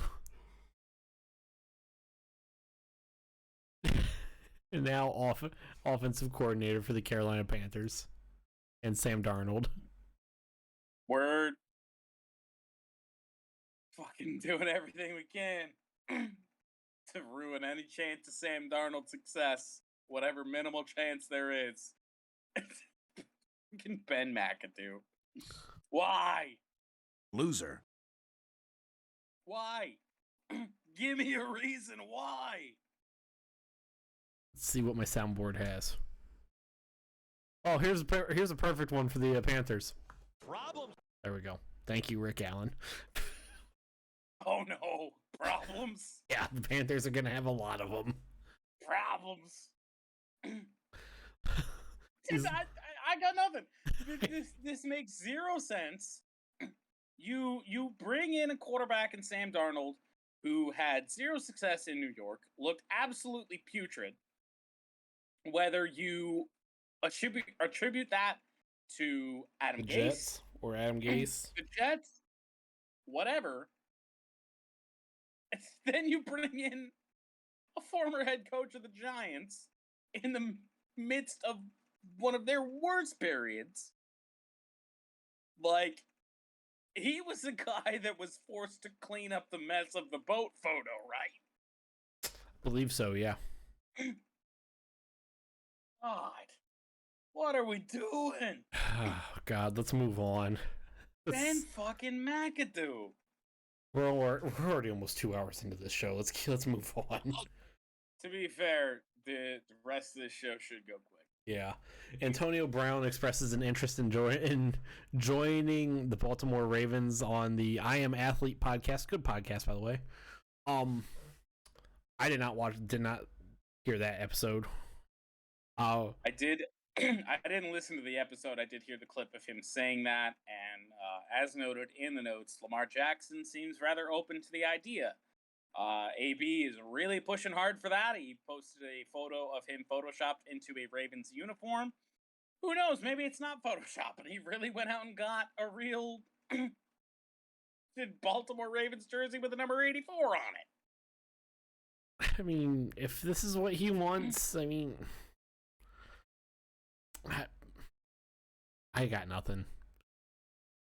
Listen, like, as Squid said in the chat, I want AB to get help. He's not I do mentally too. okay. And I really, obviously, I ain't a doctor. AB ain't going to hear this anyway.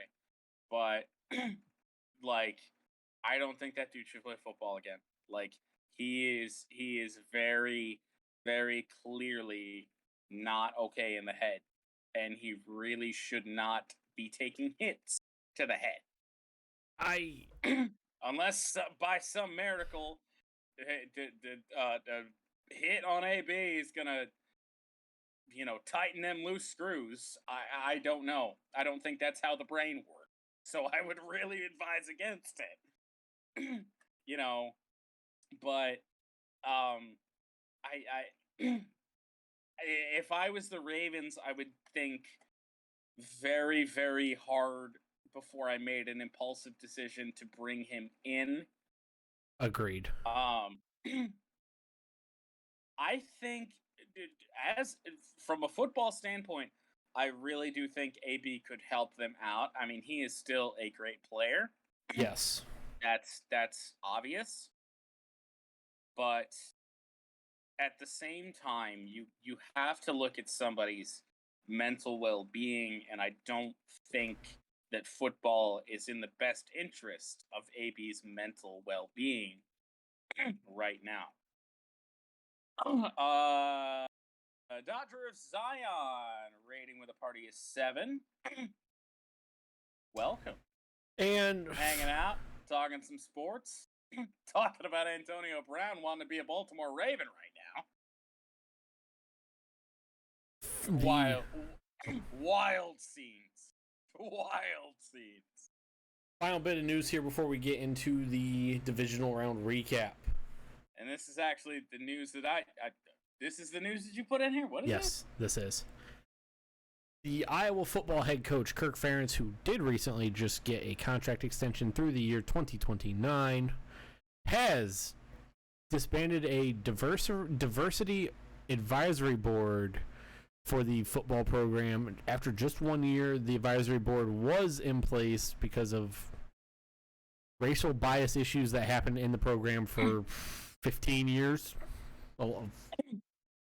That would be the result of that the guy that, well, it did at least partially. I don't know if it stretched even further. The dude that Urban Meyer hired that resigned like 2 days later. Yeah. So I don't know if that's the extent of it. I don't either. As to why that happened. That's very interesting. I do know. To disband that. I do know. Kirk Ferentz did say, and I didn't include it in our notes here. Kirk Ferentz did say that he just didn't think it was working and needed to go a different route. It needed to be redone. His exact words were, "It needed to be redone." Because they had a former player on the advisory board from 2001, if I remember correctly. Let me pull that up. While you're doing that, let me address chat. Go ahead. Dodger Zion again. Thank you for the raid. Phil, I will just say Phil, so I don't mispronounce some shit. Thank you for being here, Jared. And I agree. Don't put that guy in Baltimore. Get the dude some help when it comes to AB. Yeah, 2000. Fixing the Stafford emote? I don't know, man. That's it. It's the Stafford Lions emote. What am I supposed to do? I mean, the other emotes I have are, I think, Henrik Zetterberg. Yeah, as a Red Wing. He's been retired. And Miguel Cabrera. I know that one's a thing. So all I'm going to say about this, I just found this interesting because either the advisory board works or I don't see why you disband it why you just get rid of it after a year. If it either does as it's intended, or someone in the program itself is not following what has to be done. Diversity training, I've had to go through it for work. It's pretty straightforward. Like, either you're a racist or you're not. Like, I don't. Wait a minute. Did you go through diversity training at the golf course or somewhere else? I've had to go through it at the golf course. What? Yeah. Yeah. Yeah. You work in a golf course that is in a town that is 99.7% white. Yeah. Yeah. I mean, in fact, I'm one of the few not white people in the town. Right. Like, let's be honest here. I mean, at least you were at least white passing, to be fair. Yeah. But well, I'm half white, so like, yeah. Right. That is a bit hilarious. Yeah. But yeah. Yeah. No, I had to. No, it was just the entire state of Michigan, or the entire Michigan section of the PGA required diversity training. Really? Yeah. I mean, I guess if it's all of Michigan, then it makes sense. But yeah, no, like it's pretty straightforward, and I would assume this diversity advisory board that Iowa had in place was just essentially diversity training. Either, like, probably. I don't see why you get rid of it if it wasn't working, and it needed to be, as Kirk Ferentz said, it has to be done differently. I don't see how you can do it differently. It's just most likely diversity training. I guess I will refrain judgment on that totally until if he says it needs reworking, then okay, let's see it reworked. I just don't know how he's going to rework it if he even does. That's if he even I don't want to say like that it feels like he's just getting rid of it, but I mean, with the headline here, it's what else are you meant to think? And if you're gonna rework it, then great.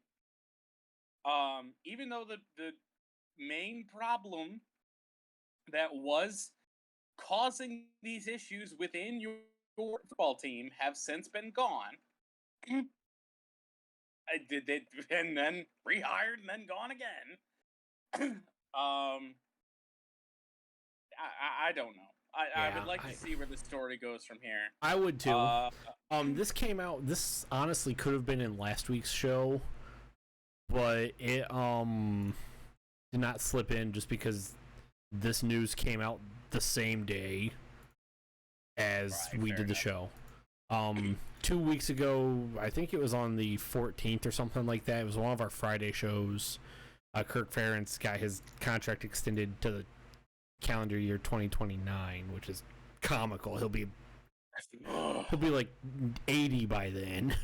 I was gonna say I repeat what I said then. I don't see any way that Kirk Ferentz fucking makes it to the end of that contract. You're like 80. I have to say something. Can the Chiefs be banned from the playoffs? I want Buffalo to win one. Well, good news for you. We're moving on to the NFL playoffs. Yeah, let's see. Kirk Ferentz. I'll go ahead with your Kirk Ferentz stuff. 80 is not quite correct, but still. Jesus. Okay, I'm gonna mute myself. You go ahead for a second. I'm gonna mute myself. I need to untangle some wires. Okay. NFL Divisional Round recap.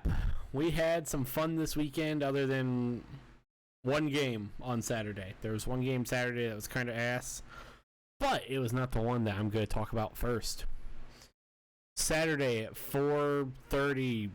Yeah, 4:30 on CBS, Ian Eagle and some other dude who also was not good. Some guy that was very much not a regular, I don't believe, especially with Ian Eagle, because that's been Charles Davis. But that guy. I'm glad you don't remember his name either, because I don't. I don't remember his name, and he had some opinions, and they weren't good ones. No, they were not. The Cincinnati Bengals traveled to Nashville, Tennessee to play the Tennessee Titans. Bengals beat the Titans 19-16 off of the game-winning field goal coming off of the leg of steel wrecking ball testicled Evan McPherson. There, I didn't really know how else. I believe Jordan and I both tweeted it that Evan McPherson has the biggest balls on the planet of Earth.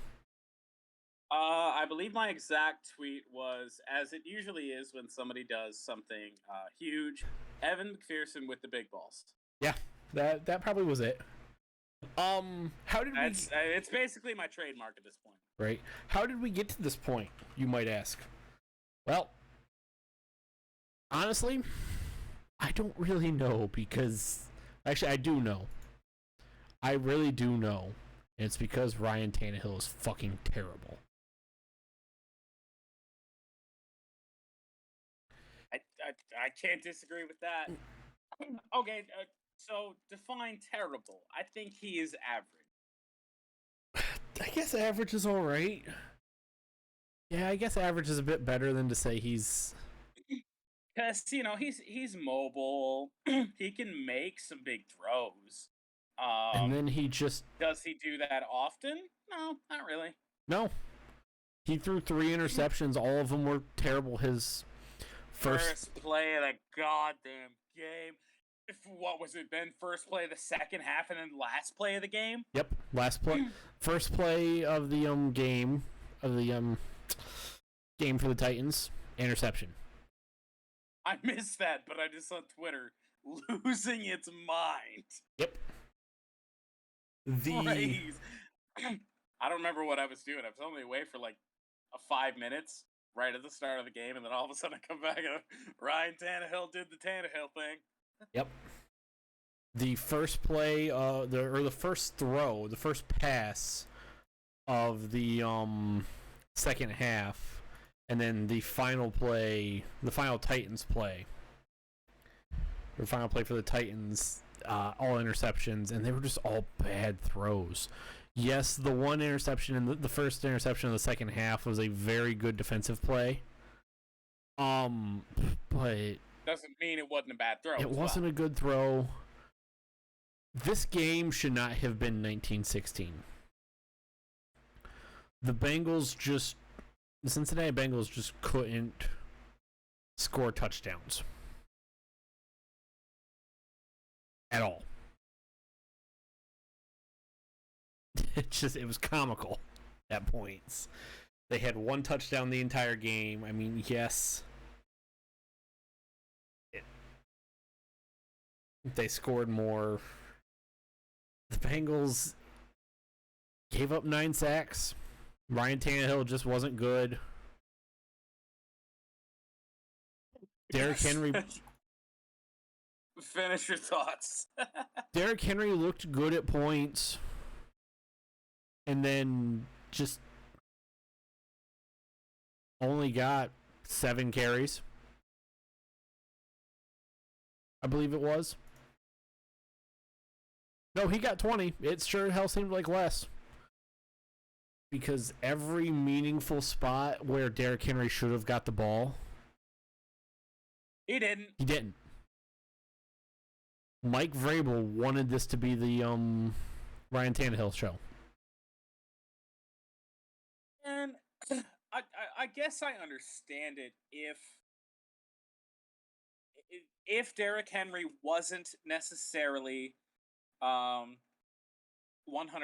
which we all figured that he would be because he had so much time off. We all thought that he would be good to go, and he didn't look like it. He didn't look like it, but he didn't look terrible either, though. DM me your tweet from the Tampa game on Twitch or on Twitter at Twitch. He didn't. If you didn't know, either way, it's fine. I'll see it and we'll get to it when we get to it. No, he didn't look bad by any means, but he didn't look like Derrick Henry, who's literally been the best running back in the league for the last 3 years. He was still significantly, and if you were to go just look at stats, and Deontay Foreman had 66 yards on 4 carries. One of them was a 47-yard run. Which is precisely why. Yeah. On Twitter? All right, good to know. Thank you. Derrick Henry was just being Derrick Henry, and it was inevitable that eventually he would have got one through and gotten more than a 9-yard carry. He was just 3-yard carry, 4-yard carry, 3-yard carry, 4-yard carry, 3-yard carry, 4-yard carry. And anytime it should have been a ball in Derrick Henry's hand, Mike Vrabel put it in Ryan Tannehill's arm. And Ryan Tannehill threw the ball, and he threw it poorly. All that needs to be said, Joe Burrow got sacked 9 times. Joe Burrow still had a higher QBR than Ryan Tannehill. I believe the command for Twitter Squid is !twatter with an A. Solid. Love it. If I remember correctly. Ryan Tannehill had a QBR of 10 and a quarterback rating itself, a passer rating of 66. Yeah, Tannehill was not good whatsoever. Against Derrick one Henry of the worst. Go ahead. Derrick Henry was indeed a lot quieter than we all expected him to be. His over under for yards in this game was absurdly high for a guy coming off of an injury. I wish that I would have bet the under, to be honest, because that's what I was feeling. But at the same time, it's hard to bet against Derrick Henry, so I probably wouldn't have followed through. Yeah.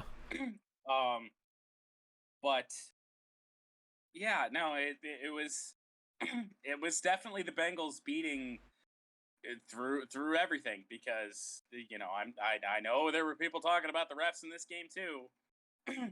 It was just the Bengals beating Tennessee flat out, and that game shouldn't have even been close. No, if it wasn't for 9 sacks, this game wouldn't have been close.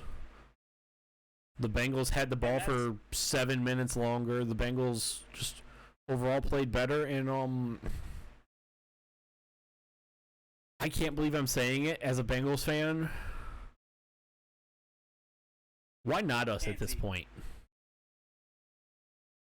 Yeah, I mean, really. Clean some things up against the Chiefs, because the Chiefs' defense looked terrible. Looked really terrible at points against the Bills.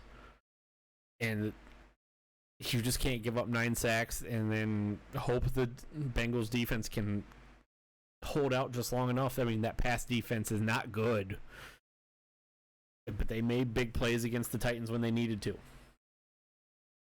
Yeah, so why not us? As a Bengals fan, that's all I got. I could go on for more. Joe Burrow. I enjoy the Bengals quite a bit, and for reasons I will get to later when we get to the picks, I like the Bengals a lot. Joe Burrow is a guy out there just having fun. The headset broke on Saturday, and Joe Burrow said it was exciting when his headset failed, because he was able to call his own plays. I love that. Zach Taylor apparently jokes about saying, "Don't do that. Don't pretend that it's broke just to call your own plays." And Joe Burrow said, "Well, it worked, so I had fun."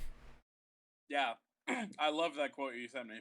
And then, whoever the future quarterback of the Lions is, post Goff, I hope he has that sort of confidence in him. And then even better, to get even better, you have Evan McPherson, as he's walking out to kick the game-winning field goal from 54 yards, just looks at Joe Burrow. Well, we're going to the AFC Championship.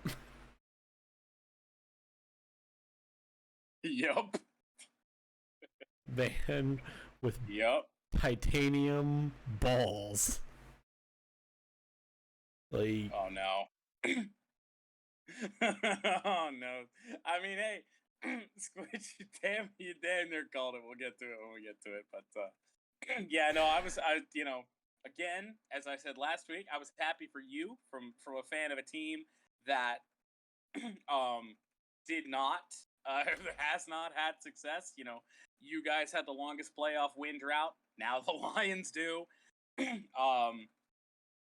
It's going to be a great time as a Lions fan when we get to a point that we're in the same spot that you guys are now. Gonna be a fun time for sure. So all I'm gonna say, that was a good win for the Bengals for sure. I was very afraid when they made the playoffs at first, because I thought it was just gonna be same old, where we're in NFL purgatory for 5 years. And I'm just loving I love this team. I love this run they're on. This team, as much as I hate to say it, because it's not all Joe Burrow at this point.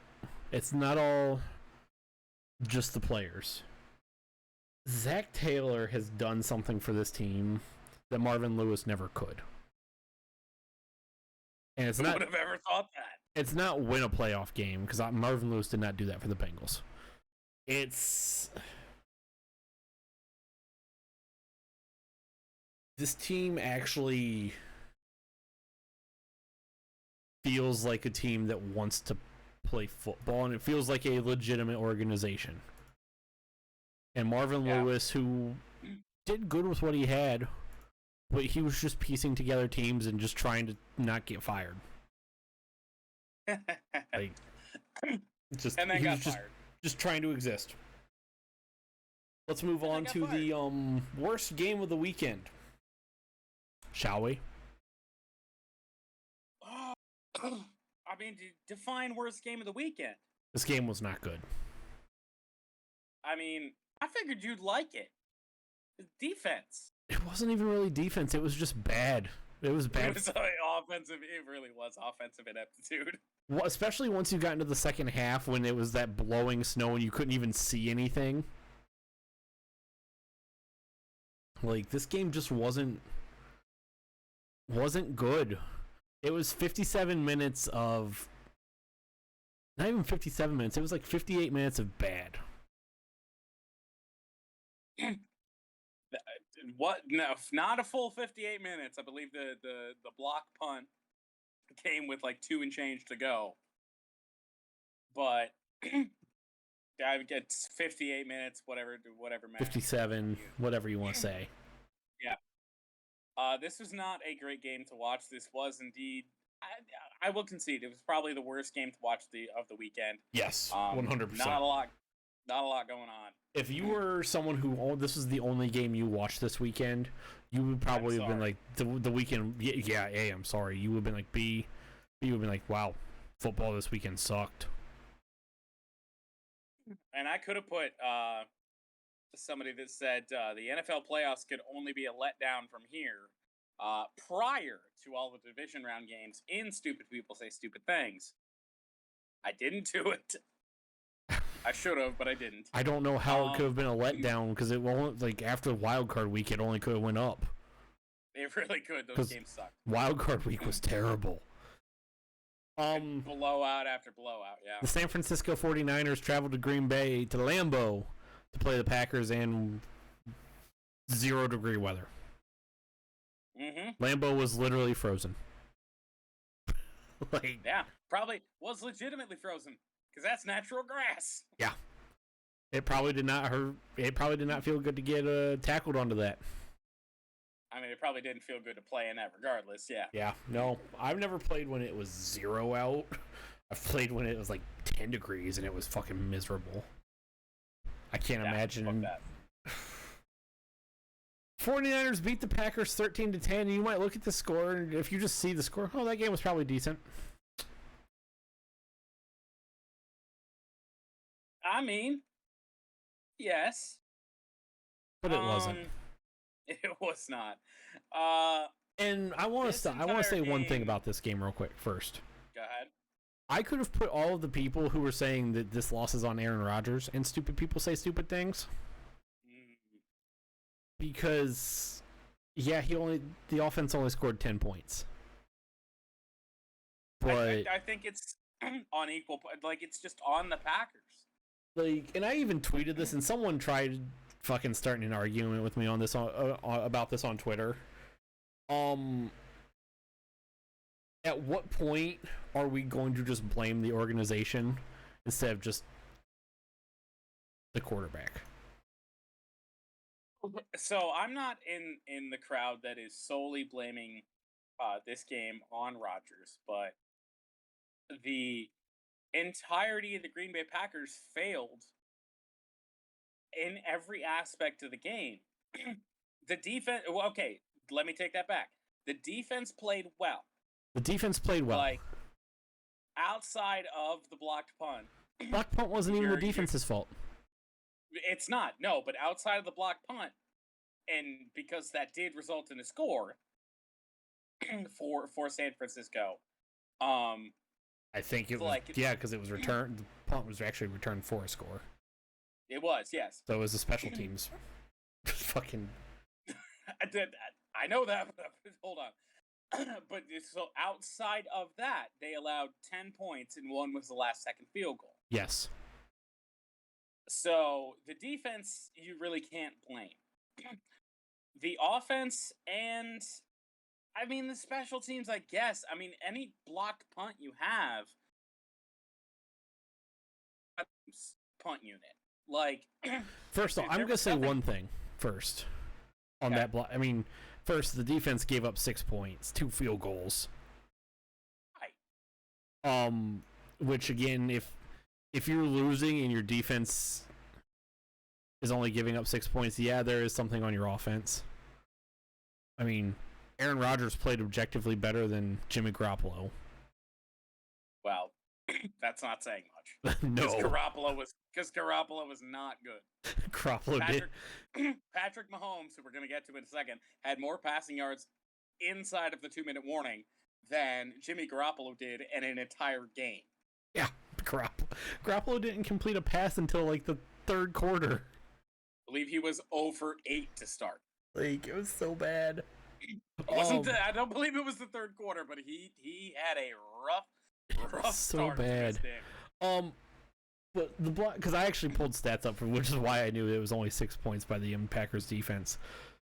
Yeah, I don't know why I thought the Packers, the 49ers scored a touchdown outside with Jimmy Garoppolo, because they didn't. No.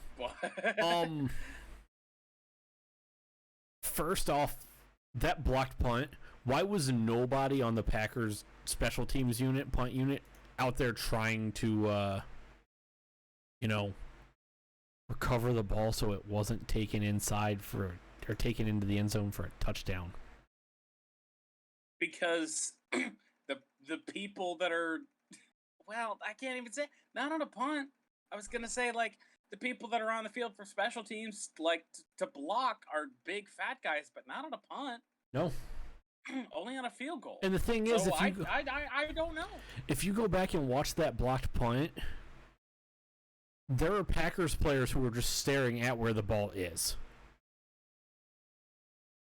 And I don't know if they thought the ball was dead. Because it's 0 degrees is a solid point. But at the same time, like, that, I mean, and that's on them. The cold is getting between you and going to the NFC Championship game. Yeah. That might very well be the reason. And then it gets special teams woes. You have 2 blocked field goals.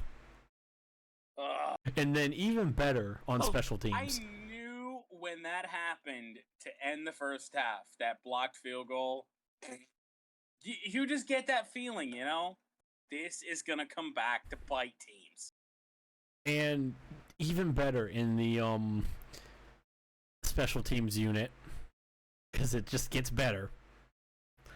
On the final play, the Robbie Gould field goal, with time expiring, the Packers only had 10 guys on the field. And that was... Packers. I retweeted that, I quote tweeted that picture, and that was when I was like, okay, at what point do we just need to blame just the team as a whole for failing and not just Aaron Rodgers? I mean, it's an offensive failure. I can't even, like I said, I can't say it's special teams failure because you block a punt. That's a special teams play. That is somebody making a play. Unless your formation is so garbage that's why it happens. I don't think that's what it was. I think that's one guy going out, making a play, blocking a punt. But then you have the 2 blocked field goals. I mean, both teams, like the Packers special teams especially, has been garbage all year. Horrible. And then they just failed even more. With Mason Crosby, who did not... The blocked field goals are not his fault. Like, not his fault. But he has been so bad in certain weeks of this season and the past couple seasons. Like, he just has these weeks. I don't know if he's showing up to the games hungover or what's going on. But he has a couple games a year where he's historically bad. Yeah. This was not one of those. I mean, if you're a kicker, what can you do about blocked field goals other than just not getting the ball high enough? This was. I mean, it's what the Packers deserve. It's what the Packers deserve, and it's what the Packers fans deserve. From my perspective. Well, you're a Lions fan, so you just like. I am. Oh, I hide no bias there. I'm 100% biased. But like, that's how I feel about it. This is what the Packers organization deserves, because this is what happens when you just decide, you know what? We don't really want to win. I guess. And this is like, you can't tell me with what the Packers have done, and we talked about it in the news. The Packers have been doing for the past 4 years, maybe even longer, 5 years, have been doing what they can to just essentially be in fucking purgatory. In NFL purgatory, where you just unintentionally. I don't even know if it's unintentional. It has to be. Like, I don't. It has to be. I don't know. I think unless they're trying to force Rodgers out the rebuild, what's the point? Just not fucking caring. God, this game hurt my brain. I was so incredibly pumped to see that blocked punt because there are plenty of people out there who do only hate Aaron Rodgers because of his vaccination bullshit and his obsession with listening to Joe Rogan.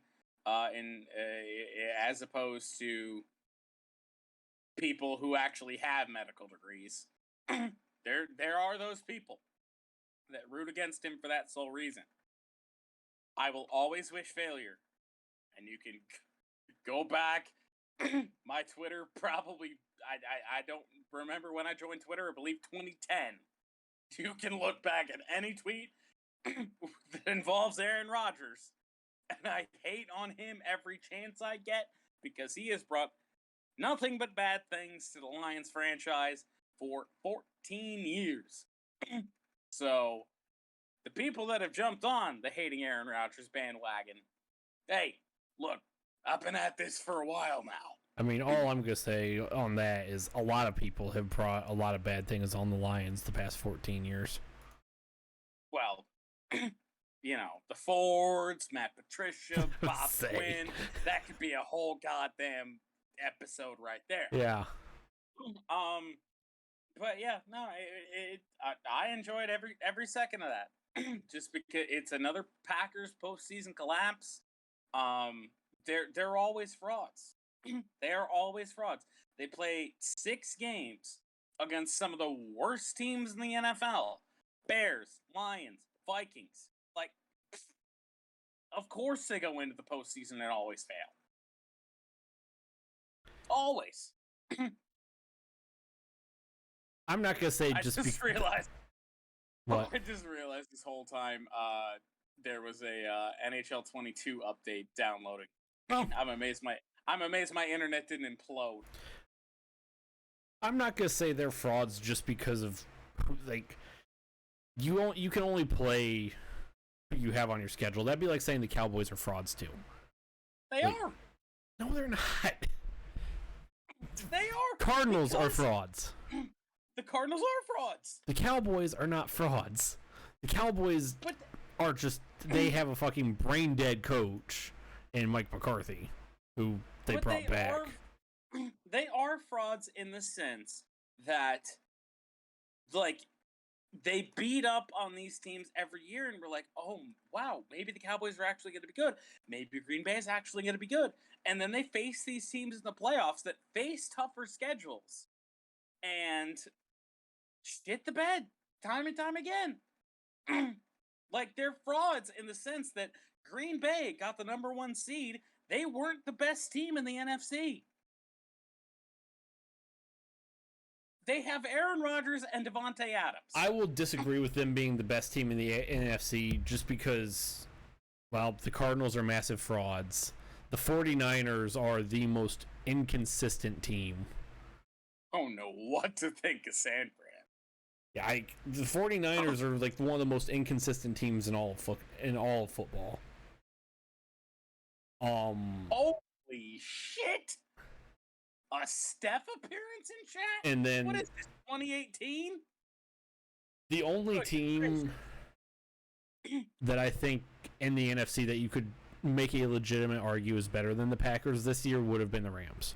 And the Rams had that in the NFC, like as a whole. Yeah, the NFC as a whole. Mean, and that to me, like talent-wise, that's clear. But at the same time, 49ers have beat the Rams twice. And like, is the NFC West objectively tougher than the North? Yes, because you have 3 playoff teams there. Yeah, it's NFC North or NFC West rather is the best team in the NFC, or the best division in the NFC. Yes. Like, I don't think there's any doubt. You send 3 of your 4 teams to the playoffs outside of Seattle. Sorry, Steph, if you're still a Seattle fan. But yeah, no, it's insane. Like 3 teams in one division going to the playoffs. Yeah. Yeah, I mean, like, the Packers beat the Rams, and what was one of the best games of the regular season. It did. Like, it did, unfortunately. This game was so difficult to watch because it was a game that, was not good to watch. Because the 49ers proved why they just aren't really good at points. No, because that Packers defense has not been good all year, and that's not something that's disputable. Like, they haven't been good. And you do have to factor in the weather. I get that, both teams played in it. But that doesn't... both teams offensively are going to be lessened because of that. Like, you're playing in snow and wind and 0-degree temperatures. You're not going to be playing at your best. Right. So. And AFC North had almost 4 teams make the playoffs. Yeah. If things shook out differently in Week 18, you could have got there. Yeah. And it just... You could say what you want about, that one player made a good play, but... Especially on the two blocked field goals, let's be honest, Mason Crosby was going to miss one of those with how bad he's been this year. Maybe. Like, you can say whatever you want, and it's going to be forever wrong because the Packers special teams has just been the worst special teams group in the NFL, which is bad considering the Jags. I don't think that what I'm going to say is forever wrong, but... It's forever wrong this year, in terms of this year. I mean, we don't know if those get missed, if they don't get blocked, because Mason Crosby is so incredibly, streaky. Like, he's solid the majority of the time, and then he has terrible games where he misses 3 field goals out of nowhere. So maybe this is one of those, and if they get blocked, he misses them anyway. But maybe if they don't get blocked, he makes them both. I don't know. We'll never know. I don't. Something you can't know. Like, this is not just Packers offense, because it's not just Packers offense, and you can't just say, "Oh, those were good plays, special teams plays," because if it was just a good, straight up good special teams play, blocked field goals and blocked punts would happen more than they do. To have a blocked kick, so many things have to go right, including a fuck up by the kicking team. Yeah. And that's the Packers right now. In general, that's been the Packers the past, not just playoffs, that's just been the Packers off season even. They're just bad. As a totally unbiased person right now, right? I will never buy that when we're talking about the Packers. Totally unbiased person when it comes to the Green Bay Packers. Guys, just rebuild, man. You guys got no shot, man. Aaron Rodgers is going to Denver, right? Maybe. Like, Matt LaFleur is who the hell knows? Like, just trade everybody, guys. Just do it. Did my extreme bias come across there? I hope it did. Yes, it did. Let's move on to a game that was actually good, mostly. Yeah. The Rams traveled to Tampa Bay to play the Tampa Bay Buccaneers and the Fighting Tom Brady's. Matthew Stafford and the Rams won 30-27. The Rams had a commanding lead, and then they quit playing football for a little bit. Well, I will say, because my guy, Matthew Stafford, is involved, Stafford did nothing wrong in terms of letting the Bucs come back. I was reading chat. Leave me alone. No, he did not. Squid said stop the Jags slander. Never. So, I mean, they deserve it all. But, Cam Akers did not have, 3 fumbles? Yeah. 2 fumbles from Cam Akers, 1 fumble from Cooper Kupp, of all people. Oh, yeah, fumble from Cooper Kupp, and then the arm punt snap over Matthew Stafford's head. Exactly. None of it's Matthew Stafford's fault. It's just... Don't tell that to the Stafford haters. Oh, you're never going to be able to tell that to them. It's like, they were like, oh, let's... After they beat Arizona, oh, the Arizona sucks. Let's see what he does against Tampa Bay. Then he beat Tampa Bay and they came back and almost made this a game through no fault of his own. Well, he almost lost his game. No, he didn't. No. Cam Akers fumbled twice. Cooper Kupp fumbled once. The snap was over Stafford's head by 10 feet. Like, goodness gracious. Matthew Stafford, 28 for 38, 366 yards, 2 touchdowns. Cam Akers, 2 fumbles. Cam Akers was averaging what? Let's see. That's not the button I wanted to click. Son of a bitch. I'm bad. I hope you're not looking for fumbles. No. Cam Akers averaged 2 yards a carry. Yeek. Matthew Stafford was averaging 1.5. Hey, Stafford's scrambling ability has always been underrated. The Rams' running game was literally non-existent.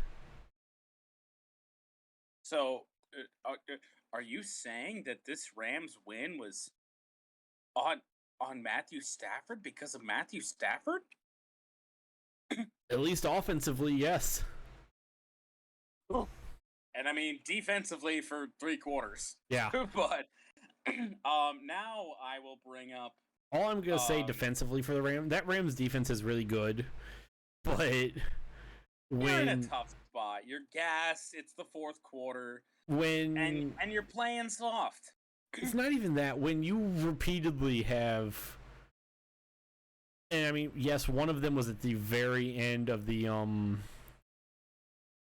first half, but you have 2 fumbles from Cam Akers on your side of the 50, And then you have the arm punt snap.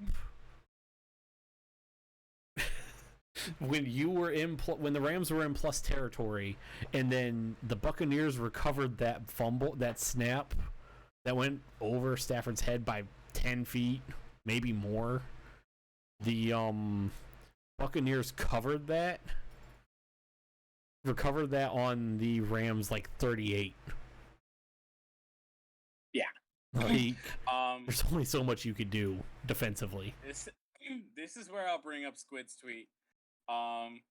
He tweeted the 28-3 Atlanta New England Super Bowl score, which is exactly how I felt. Like, we've seen this before. The Tom Brady voodoo magic somehow made this game. It's like, I know the Rams like completely imploded, but like, who completely implodes like that? Nobody, except when they're playing Tom Brady. I don't buy in the playoff Tom Brady anymore. So I still buy into the playoff Tom Brady, but at the same time, I buy into the devil magic. Royals. I don't buy into the Tom anymore. Like, now that he's moved to the NFC, I don't buy it, because his 2 years in the NFC, he had three really bad games last year, and then a phenomenal one against the Chiefs. His 3 games in 2021, his 3 playoff games in the 2020-2021 season were not good. His 3 NFC playoff games. He had a phenomenal game against the Chiefs. I won't say they weren't good. I feel like they were fine. He had 130 yards against Washington. That was bad. He threw 3 interceptions against. He threw 6 combined interceptions against the Saints and Packers.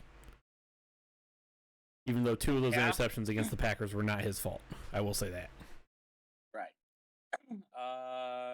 Squid says Jags beating Miami kept them out of the playoffs. They beat the Bills, giving us Bills-Chiefs matchup, and beating the Colts kept them out of the playoffs.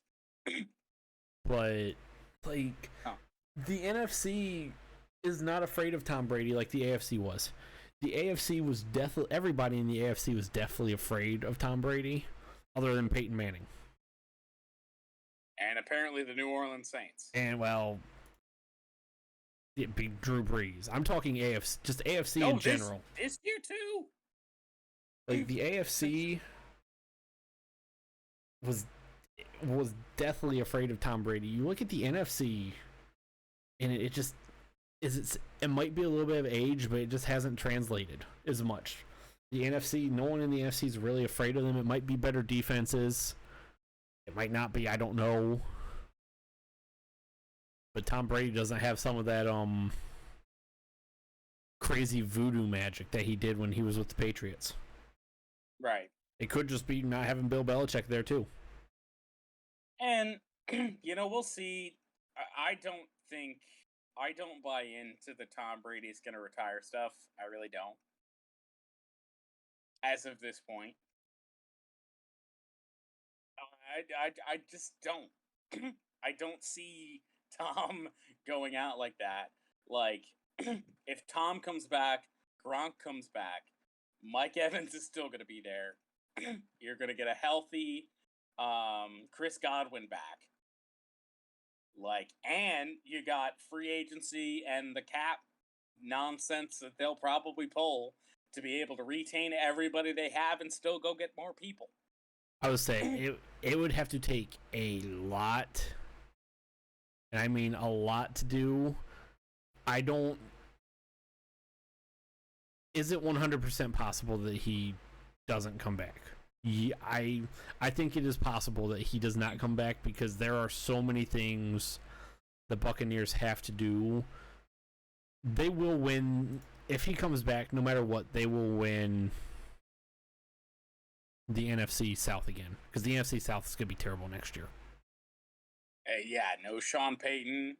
That's their biggest threat. Ben McAdoo in Carolina.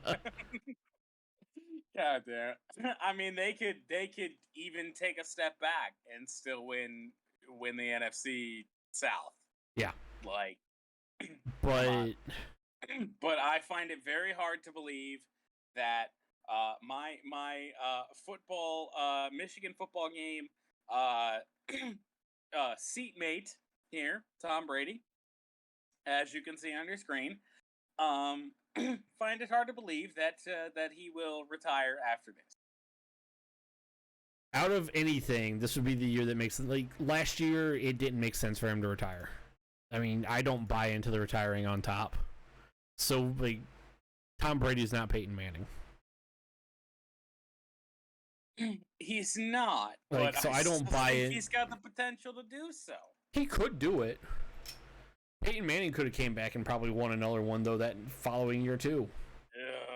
With that Denver defense, yeah, probably. But that Peyton Manning that we saw in that last year was not. I mean, that's what happens after 2 neck surgeries. Right. But that's where you are with Brady. Like, he hasn't had those type of injuries that have slowed him down and slowed down that aging process. So, like, I mean, it's gonna take a lot. Go ahead, finish. I think we have to prepare for next year being Brady's last year. I don't see it being 2021. I don't. The Bucs have to do a lot to make themselves a legitimate Super Bowl contender, because you look at that Buccaneers defense, it's still bad. It was so bad this year. Well, yes, but they only have the defense to worry about because you're assuming Chris Godwin's back. You still have Mike Evans. You still have Gronk. You still have Leonard Fournette. Like, you probably only have Gronk if Tom Brady comes back. Yes, and even then, if he wants to come back. Because the quote from Gronk is, if he had to ask, if somebody asked him at this second if he was going to retire, this is a couple days ago, he would say, yes, I will retire. But that's because, I feel like that's because he doesn't know what Brady's future is. Has to be, right? I honestly don't know if he's entirely sold on what he wants to do, what Gronk wants to do. I think Gronk really did enjoy just being a guy doing things instead of being a football player who also did some side things. I mean, the dude filmed a commercial. I don't know if you've seen it yet. Saying, "Hey, I'm not in the Super Bowl this year," but then did like a promo for the Super Bowl because of whatever company hired him on to do it. I wish I would have paid more attention to that commercial, but it was hilarious. That's amazing. Alrighty. Yeah, no. I am not sold on. To sum it up, I'm not sold on Brady retiring. That means I'm not sold on Gronk retiring. And if you can bring that offense back, rework some cap space, to make improvements on your defense. And with the Bucs losing where they did, they get a better draft pick than they probably anticipated. So yes.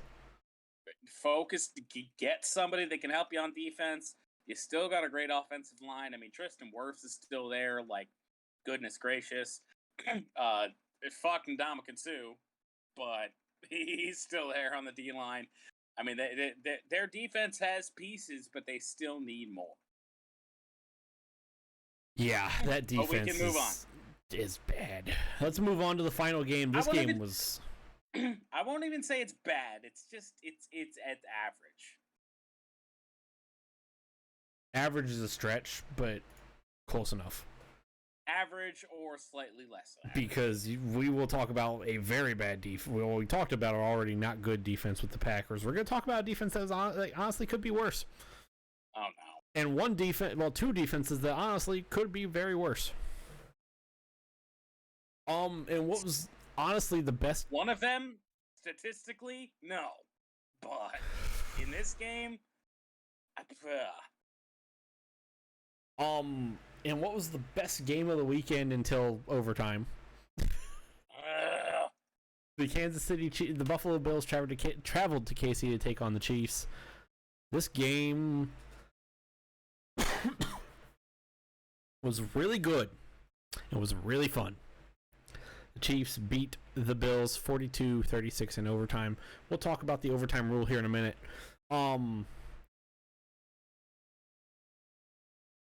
Let's talk about the final 2 minutes. Before we do that, I have to... Oh, wait. Did I delete this? Hold on. I'm looking. Actually, before we even say that, Patrick Mahomes was phenomenal. Patrick Mahomes had 250 yards in the first half. Josh Allen played played really good.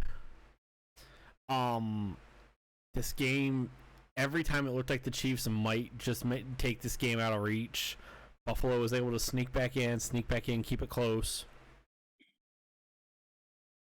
All right. Go ahead. Finally found the score summary of the last 2 minutes in overtime.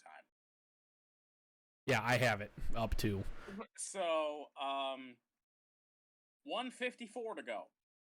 Buffalo takes a 29-26 lead. With 1:02 to go. Too much time. 1:54, too much time. with 1:02 to go. KC takes a 33-29 lead. We'll talk about that play in a second. Oh, boy. That Tyreek Hill touchdown play in a second. With 13 seconds to go, which is a very relevant number in this case, Buffalo takes a 36-33 lead. With what Buffalo did, too much time. With how they played that kickoff, too much time. How bad understand. With how bad their defense was, too much time. Like, 2 plays. I won't even say how bad their defense is because they were statistically a good defense, a great defense. How bad they were in this game, though, like. Yeah, this game, if you single it down to this, that they were not good. 13 seconds. Kansas City has the ball. They somehow march down the field, get into field goal range, kick a field goal, tie it at 36. We head to overtime. Before we get to overtime, okay. The Chiefs ran 3 plays to get into field goal range for Harrison Butker, who had to kick a 50 or 49-yard field goal. One of those 3 plays was an incomplete pass. Mm-hmm. So needed 2 plays. Travis Kelce on that final drive apparently told Patrick Mahomes, "I'm just gonna run wherever the hell I want."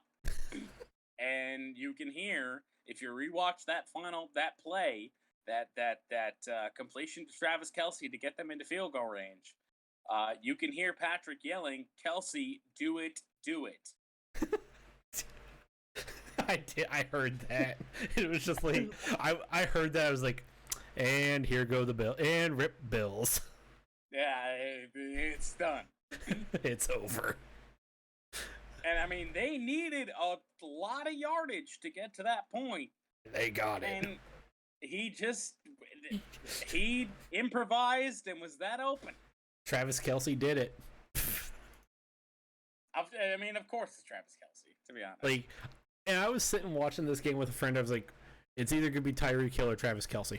If I was the Bills, I would put literally everybody on those 2 guys. I would put literally, I would have, in that situation, have Tyreek go as deep as he goddamn can, and then Kelce would be the guy.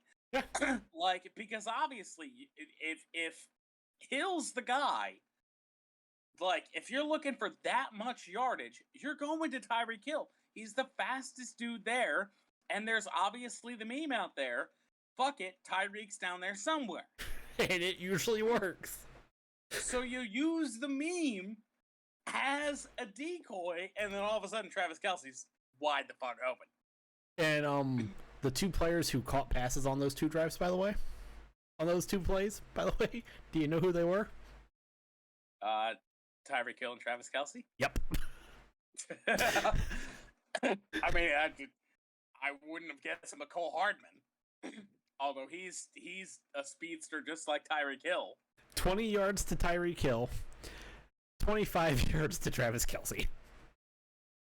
Field goal is good. It's ridiculous. Harrison Butker kicks a field goal. We head to overtime. KC wins the toss. It was a formality. Yep. And that brings you to the point where you look at this, and I think regardless of who wins the toss, whether it be KC or whether it be Buffalo, they're scoring. Yes, 100%. A touchdown to end the game. Which brings you to the point where I will ask you the question, do we need an overtime format that will allow both offenses to possess the ball? So I'm going to answer your question in short real quick, and then I'm going to circle back to it because I actually want to talk about the final 2 minutes before we get to that. Mainly, I want to talk the final 2 minutes about the Bills' defense. Because what we saw out of the Chiefs' defense in those final few minutes is very both defenses typical. Were terrible. I mean, those final 2 minutes from the Chiefs' defense was very typical. I want to talk about about the Bills' defense in the final 2 minutes. But to answer your question in short, yes, both teams need to possess the ball in overtime. Now, really, really quickly, because we don't need to spend a ton of time on the overtime reform, but I just think that like, and I see so many people saying, well, they could just stop them. Okay, give me the percentage of the offense scoring to end the game, and give me the percentage of the defense scoring to end the game. Because the whole argument is a game this good should not end, regular season or not, should not end on a coin flip because both teams were going to score. Yeah. That's where I'm at. Like, I'm going to say one thing to that. Come on. Because there is very much, I agree with both sides of the argument. It 100% needs to be changed. And Matthew Judon, whom everybody on this podcast who listens to this podcast knows I love me some Matthew Judon. He's a dude. Tweeted out that, you know what, the rule sucks, but we all know the rules. As in, all of the players who were on that field knew what the rule was. Like, the rule is fucking terrible. It's awful. It needs to be changed. But at the same time, and I even said it when Kansas City got fucked over by this rule a few years ago in the AFC Championship game when they played the Patriots. Which is when Kansas City went to the league and tried to get the rule changed. Like, I even said it last year when that happened. And I even said it in the Super Bowl that Tom Brady came back from 28-3 down. That this rule needs to be changed. But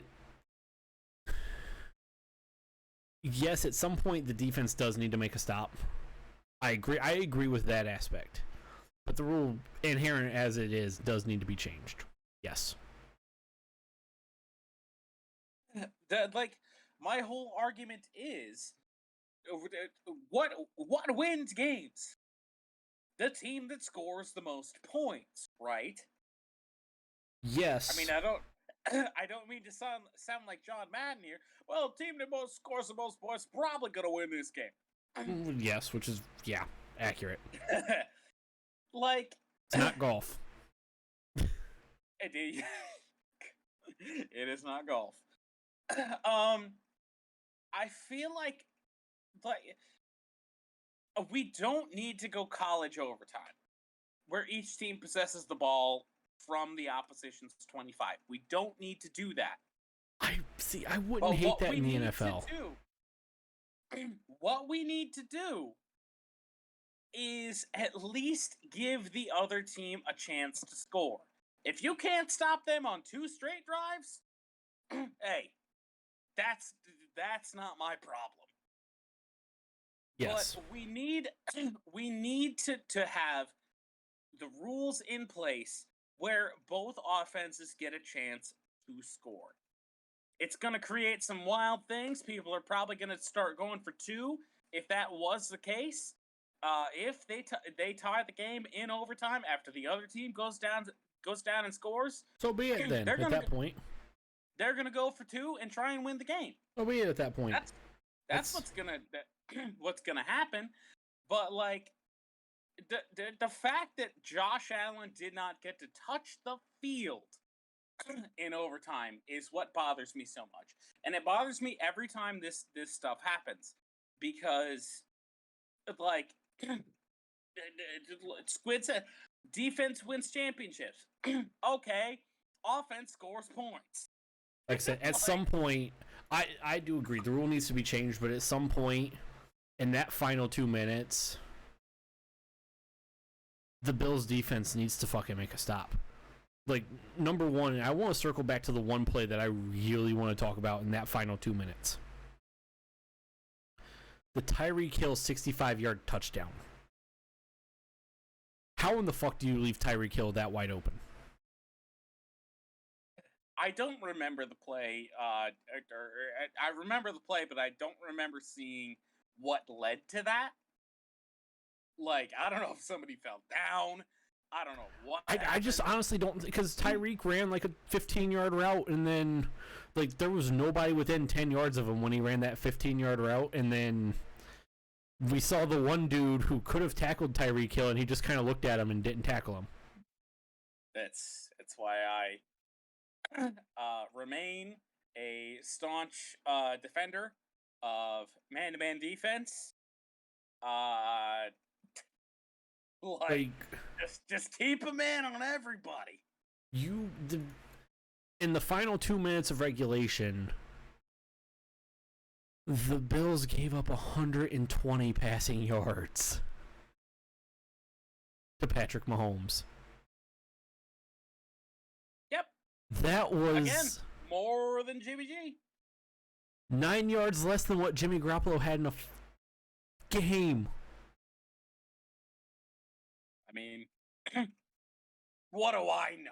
I didn't bet on Jimmy G throwing 169 passing yards or anything. You did, didn't you? It was in a single game parlay, yes. Condolences. Condolences. That's all I got on that. It's condolences. Like at some point. That and I did have Packers money line, not even spread. Packers money line in that SGP. It did not pan out. That some days you just get beat bad. I've been beat worse. Fair enough.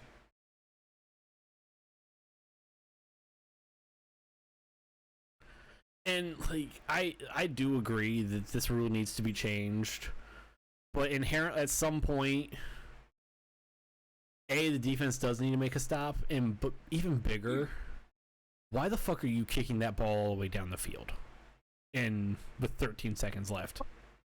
Even the commentary said you gotta squib this, right? Yeah, Tony Romo and Jim Nance, you squibbed this, right? Like, anyone that's ever played Madden is squib kicking that. Yeah. Can we just make it a criteria to have NFL coaches like play Madden? Like, is that the criteria we're getting to? Just like, goodness gracious, what are you kicking that deep for? Kick it short. There were so many things wrong with the final 2 minutes of this game, both defensively from both teams, and then the overtime rule, bad decision making by Sean McDermott, or whoever's decision it was to fucking send that ball down the field. It sucks. I don't get it. I will never understand that one. I will personally say I'm glad that the Chiefs did not get fucked over by a shitty overtime rule second time. Yeah, I mean, because again, they've been there before. They've been on the opposite end of that. Like, that's all I really gotta say about like that in particular.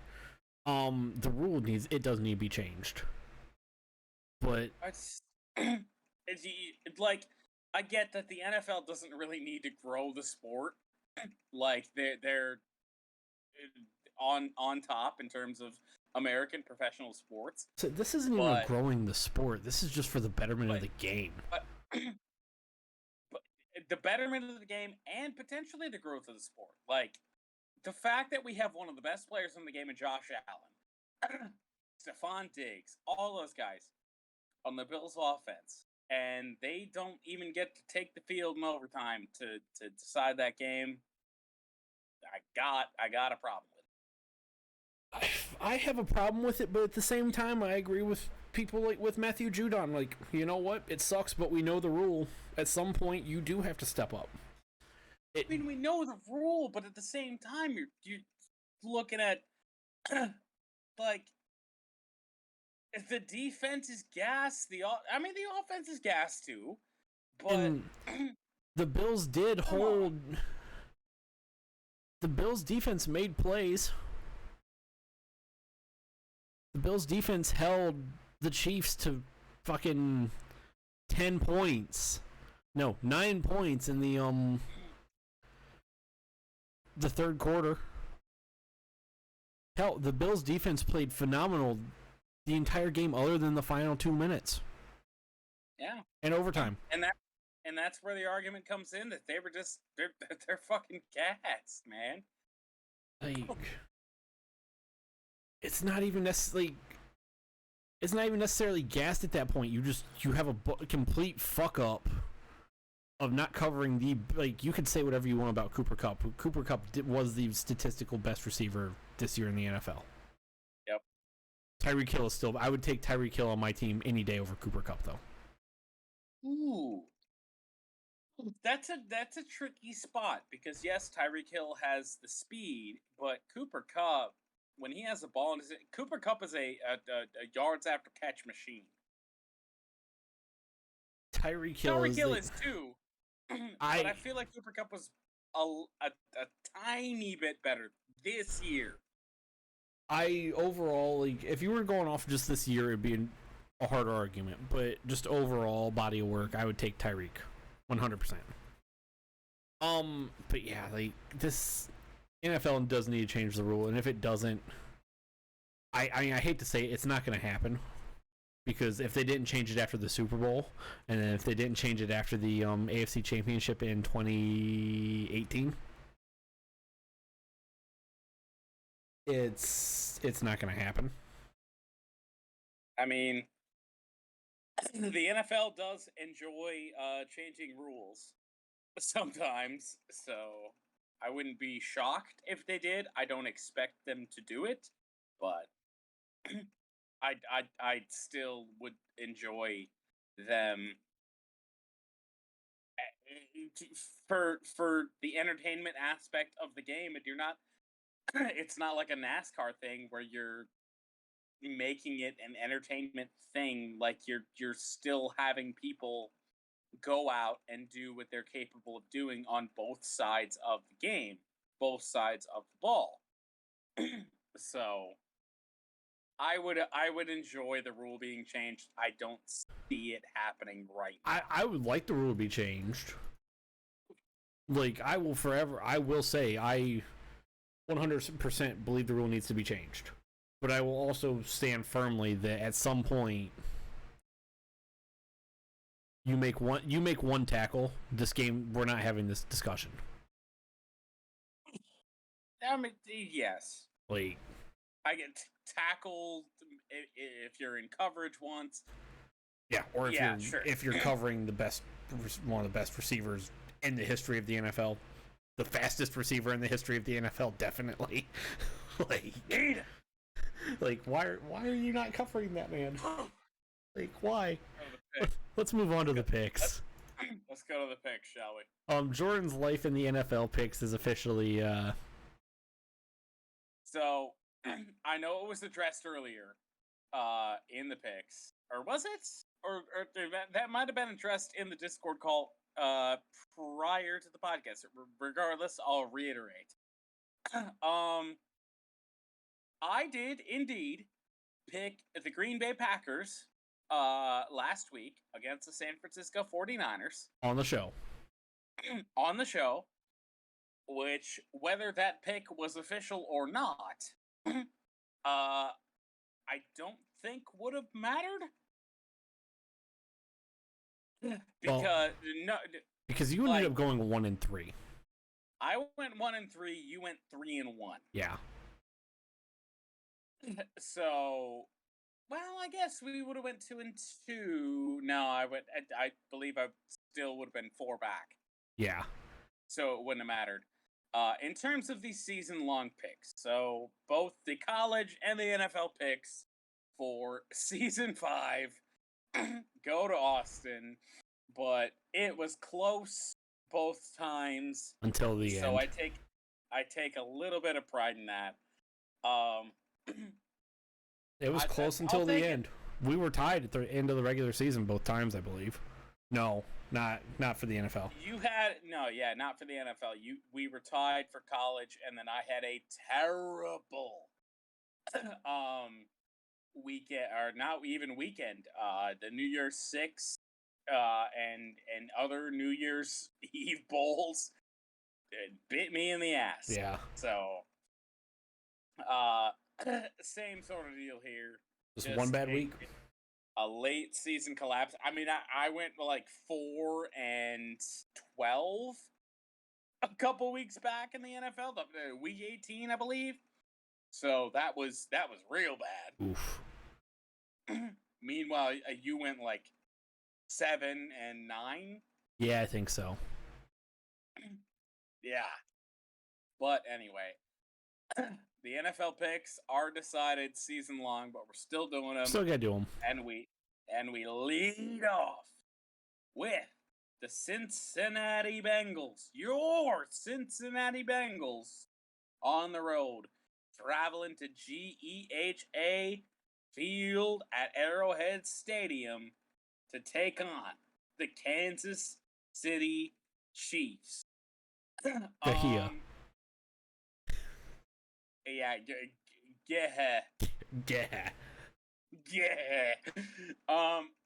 I only say GEHA because that was what Al Michaels said, or not Al Michaels, Iron Eagle said this last week when the Bengals won. So if that's wrong, then I mean, it's Iron Eagle, so or would you be surprised? No. Exactly. The Bengals are getting 7.5. Chiefs -7.5 here at home. And given that we only have 3 games left in this season, we had to bring the people up in both of these games, and obviously the Super Bowl, maybe the Pro Bowl if we want to do it for the memes. 54% of the people, and the math does add up here on CBS for once, are on your Cincinnati Bengals. Well,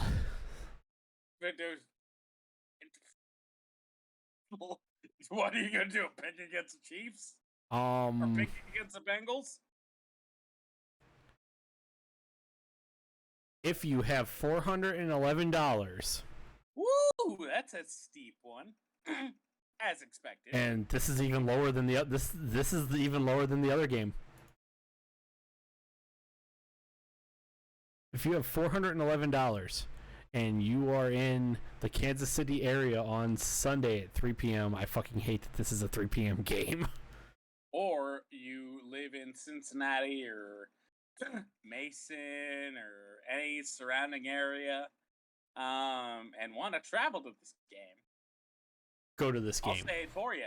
Fucking do it. Fucking do it. Go.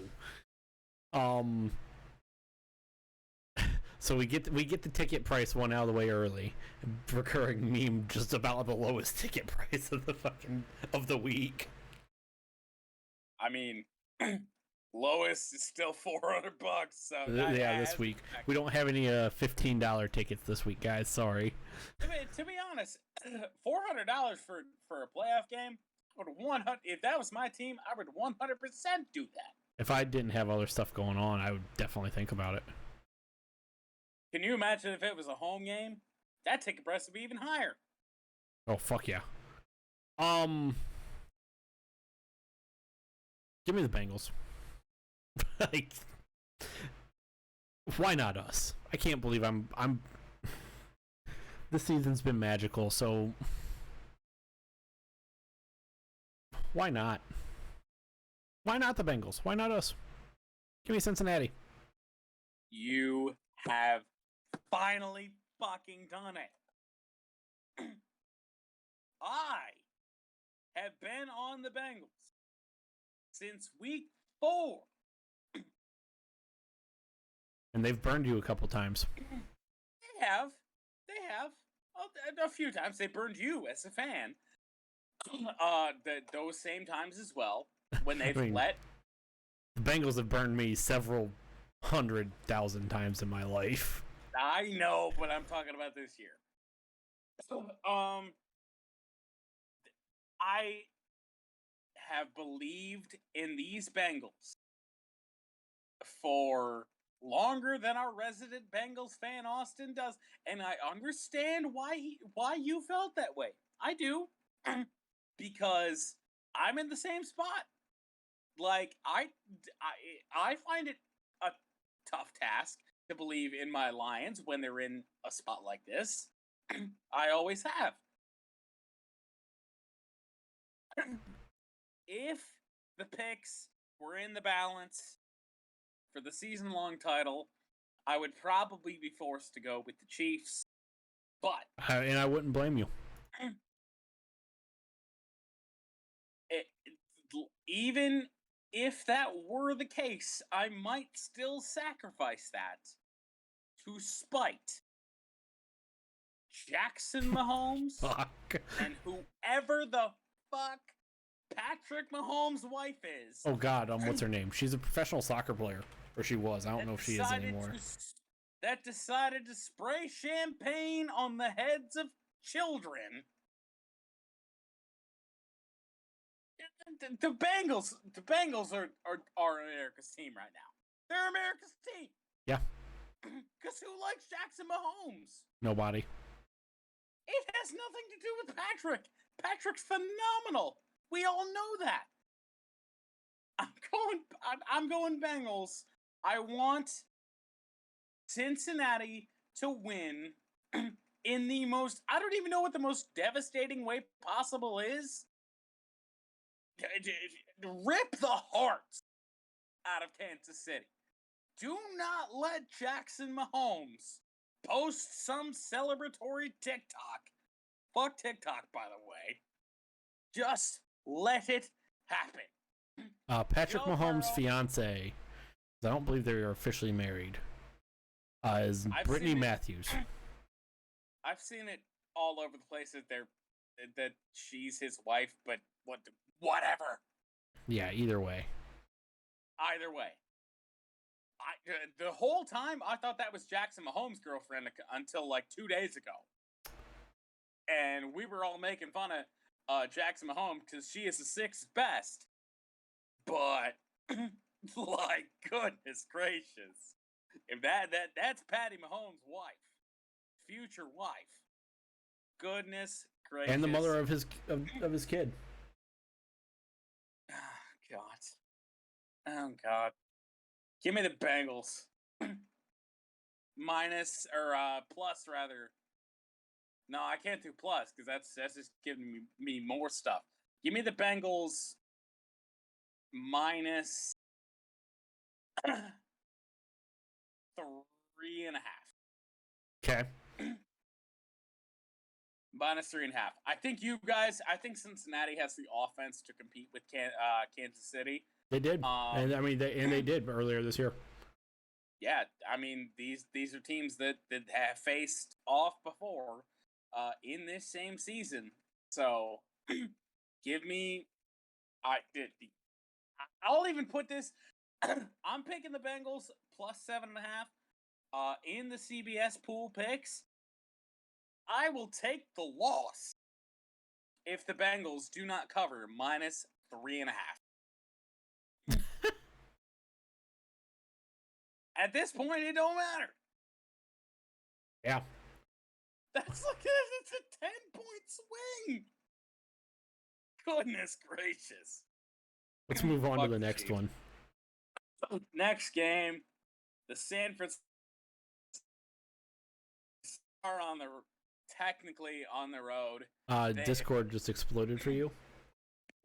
Hello? Hi. Hello? Is Discord done exploding? I think so. All right. The San Francisco 49ers are technically on the road as they travel to SoFi Stadium to take on SoFi. Words are hard. Yes, to take on the Los Angeles Rams. Reminder. The San Francisco 49ers have beaten their divisional rival, the LA Rams, twice this season, but the LA Rams are -3.5 on Sunday at 6:30 p.m. The people, 62% of the people are on the LA Rams. Some people say I'm a man of the people. I mean, in weeks past, I would have had to go in a different route, but the picks are decided, so I can do whatever the fuck I want. Some people say I'm a man of the people, and in this case, I guess they're right. Like, I can't pick San Francisco in confidence. Yes, they've beaten the Rams twice. Yes, this is technically a road game for the 49ers, but it probably won't be because... I mean, I don't know. The LA fans, they're fair weather fans. They'll probably show up a bit. Despite 49ers players and fans and everyone saying they're going to do a red out in SoFi. Which is comical, by the way. Like 49ers fullback Kyle Juszczyk has retweeted things about the red out. That's amazing. That's insane. It's not gonna happen. Like I feel like the LA fans, the LA fair weather fans, since the Lakers suck, will show up. That's just where I'm at with in that aspect. Like, nothing more. I would love, as a Bengals fan, to see a Bengals 49ers Super Bowl. You would, because the 49ers have destroyed your franchise historically in Super Bowls. I would love to see the Bengals change that around and finally beat the 49ers for a Super Bowl. And you guys would probably beat this 49ers team by 40. That is hard to say because we did lose to the 49ers earlier this year. I can't with San Fran, man. Yeah, I can't take San Fran. I can't. I just can't. So, I'm obviously taking San Fran, or not taking. I'm taking the Rams as well. You're taking San Fran? What? No. That would have been awkward. Not doing that. Right. That was actually a misspoken phrase there. and not a troll. But I'm on Stafford, man. I'm on the Rams. Go to the Super Bowl. Shut the Stafford haters up, if that's even possible. Just go out there. These playoff games for Matthew Stafford, like the Arizona game, the first half when he was actually needed, he was phenomenal. Every moment of the game against the Bucs, phenomenal. Like the Bucs coming back in that game, the turnovers had nothing to do with Stafford. Like that's just where I'm at. It every time I want good things to happen to the Rams, I get called a fake Lions fan. On Twitter, everywhere else, I don't care. Austin, am I a Lions fan? Zimbabwe. Not the answer I was looking for, but all right. The answer is yes. I was my brain took a second because I was trying to pull my chump of the week up. All right. The answer is yes. So listen, I am obviously a Lions fan. When the Lions play the Rams, rooting for the Lions.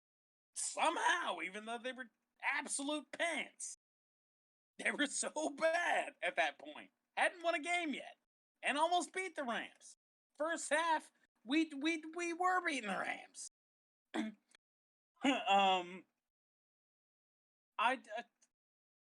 Look, the argument that people that are Lions fans that are rooting for Matthew Stafford right now are not Lions fans is the most ridiculous argument I've ever heard. Like, this is a guy that has played injured for us basically every season that he was in Detroit. You look like, and you go back, and I should have actually mentioned this in the recap of Bucs 49ers on that late inside 30 seconds throw from Stafford to Cooper Kupp to get them into field goal range. That looked every bit like Stafford's comeback against Dallas in a Detroit uniform. Like, I can just imagine if he's mic'd up, I look forward to that. Stafford just yelling, "Clock it, gay! Get to the line!" Like, that's how he looked. And somebody synced up the videos of those those throws to get into that spot. Because, of course, Matthew Stafford, quarterback, sneaked it against Dallas. He spiked it against Tampa Bay to set up a game-winning field goal. Somebody synced those up, and they're identical. Like, camera angle as well. It's so phenomenal. I can't help but root for the guy. Like, he did nothing but good for this Detroit franchise. The Detroit football Lions, and I can't help but want him to get the recognition that he deserves. That's where I'm at. So fair enough. Matthew Stafford, best of luck to you this weekend. Like, if Matthew Stafford makes a Super Bowl with the Rams, then I mean the Stafford haters will still be there. We know that. Oh yeah, they'll never leave. They'll never leave. But I mean, Tom Brady has haters. Tom Brady has people who say that he's a fraud and things like that, and whatever. But like, well, he is the LOAT. Had to get in the Rob Parker hatred. Yep. Luckiest of all time. Skewed on FS1 on Colin Cowherd. Fucking Christ. The fact that he said that. That's literally just a perfect representation of Colin Cowherd's show, to be honest.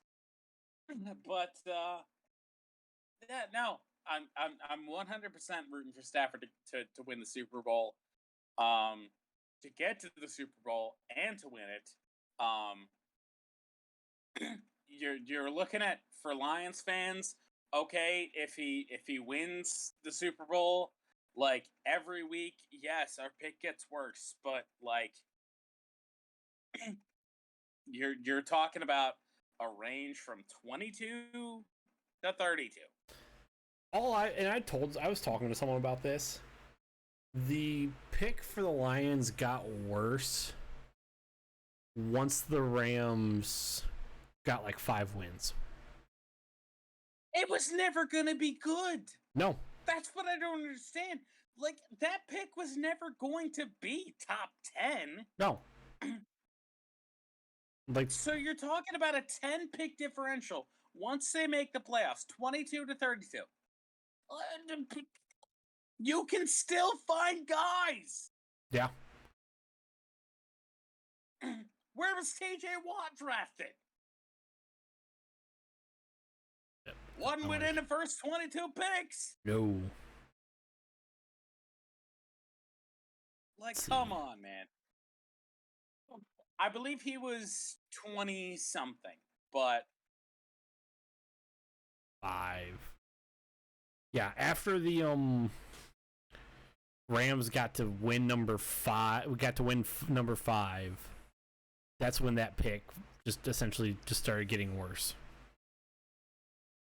Like, where Brady was drafted. He was not drafted 190 something overall. But TJ Watt is a guy. He's a no, he's not a guy. He's not a guy. Let me correct myself. He's a dude. He's a dude. And I've defended TJ Watt's honor in every chance that I got. We are getting so off topic, but yes, we are. Let me wrap this up with the picks. Stafford's my guy. I don't care if the can't shut the fuck up minority says that I'm a fake Lions fan for wishing success for Matthew Stafford. I'm a Lions fan, and I want the best for that guy. Squid says, Squid, super dude. Is that a phrase that we need to potentially looking at adding to the scale of dude? It could be possible. The advisory will. It is. Yes, it is under advisory. The committee will vote on it. Committee will vote on that at some.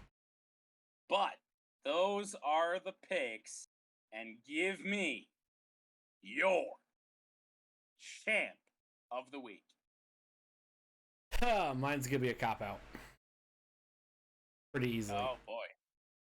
I'm going with the Bengals again. Joe Burrow, Evan McPherson. This whole team. Can't argue with it. Has it's given Cincinnati, the city itself, something finally, and it's given Bengals fans something to be proud of. 3 Watt jerseys. Why? So yeah, the Bengals Road, home, away, and the color rush. Why? That's expensive. So yeah, the Bengals are my champ of the week. Who is your champ of the week? Hold on. I gotta find the album. Hold on. Okay. So I have an honorary champ of the week, or champ of the week. And if you can believe it or not, it is Jared Goff. Okay. So, we'll sum this up in a tweet from Michael Silver. Who he's affiliated with, I don't know. But he is verified on Twitter. So take that for what you will. Before Jared Goff was a University of California grad, he was a proud graduate of Marin Catholic High School. The Wildcats just won the California State title. Today, the players got the news. It was a few days ago. Actually, I do believe this is this day, currently. Yesterday, because it's now 12:39. Yep. Today, the players got the news that they'll all receive state championship rings, courtesy of Lions quarterback Jared Goff. Sweet. That's so cool. And I don't want to get into it too deeply, as it is, but I was so impressed with Jared Goff as a player for the second half of the season when Dan Campbell took over play calling. He was so much better than when Aaron Glenn was calling, or not Aaron Glenn, who the fuck? Former Chargers coach, Anthony something? Anthony Lynn? Yes. Anthony Lynn. That sounds right. The Lions OC that has since been dismissed. Jared Goff was miles better as a player. And I've never doubted that Jared Goff is a good guy. And things like this just reaffirm that. But my true champ of the week, Candace Parker. Yes, WNBA player Candace Parker, currently playing for the Chicago Sky, I believe.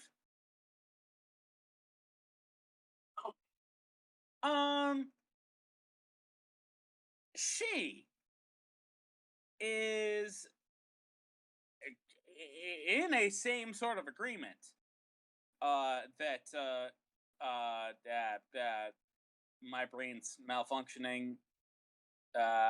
Who are you? Draymond Green signed today that he is going to be a contributor for Turner Sports as an active player.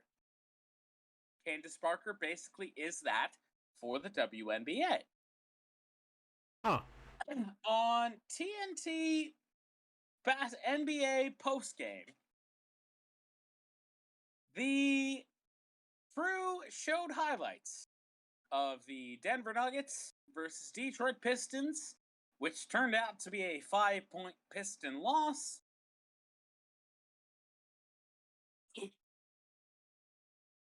Would you like to know how many of those highlights were related to whatever Piston players did? None of them. You're correct. Oh, wow. I mean, that was a pretty easy guess. Every single highlight in a 5-point loss, and trust me, this gets better, was centered around Nikola Jokic. No notes. Fine player. MVP. Nikola Jokic, great player, right? Yeah. I think we can agree on that. Yeah. He's solid. He's pretty good. The problem. There's a guy on the Detroit Pistons named Cade Cunningham. Number 1 pick in the draft. Yes. You ready to hear his stat line in that game? Yes. Have you seen this as well, by the way? No. I have not. So I am intrigued. 34 points. 8 rebounds. 8 assists. 4 steals. Or 2 steals. 4 blocks. Would you like to know the only other rookie that has ever put up that stat line.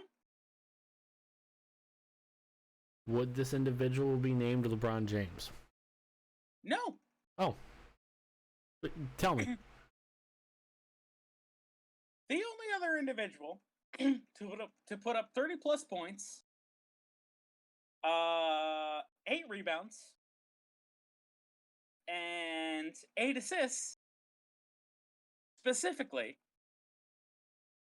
regardless of the other stats,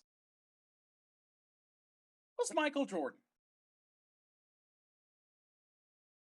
Huh. Yeah. And TNT did not even acknowledge what Cade Cunningham did on the post-game show. Jesus. Which gets me to my champ of the week, which is Candace Parker, who was on that panel that called that. She says, look, Cade Cunningham is doing things that is absolutely insane. That was Cade's best game of his career, and TNT decided not to cover it whatsoever. Candace Parker calls him out, right? Yep. She calls him out.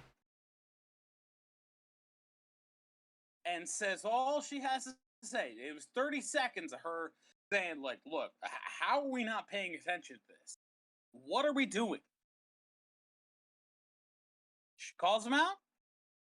What did the host of the show do? What does the host of the show do? It was not Ernie Johnson. I don't know who it was. It was like some sort of weird night where we only had Shaq as a regular panel member, and then some dude and Candace Parker and Dwayne Wade. Oh boy. She calls him out. You want to know what we did? Kicked her off the panel. Wouldn't be surprised. But they went straight back to talking about Jokic.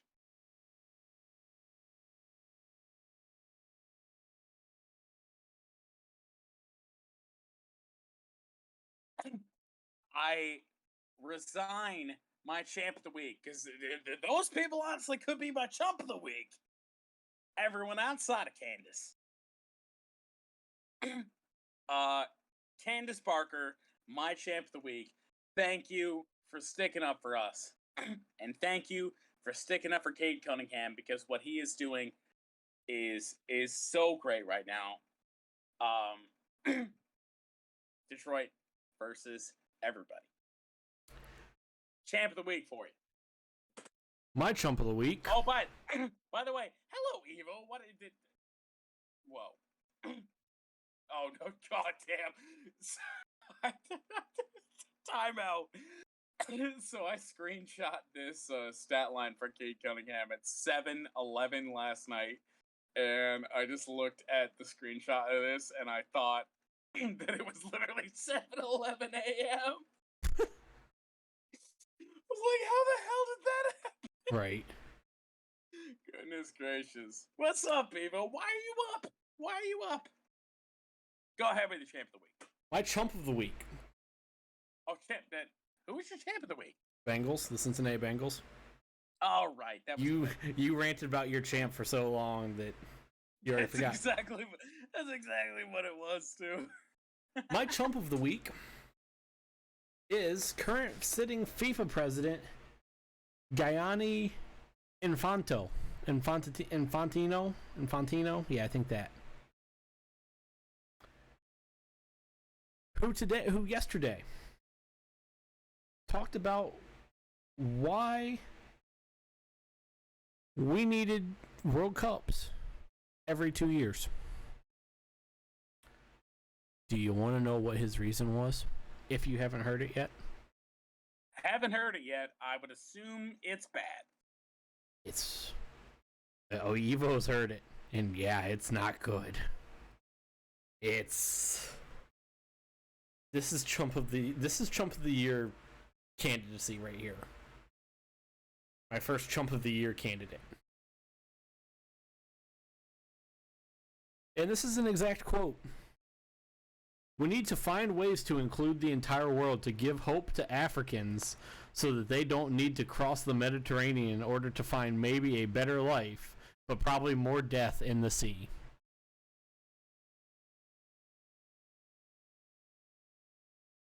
What? That is exact quote on why we need the World Cup every 2 years.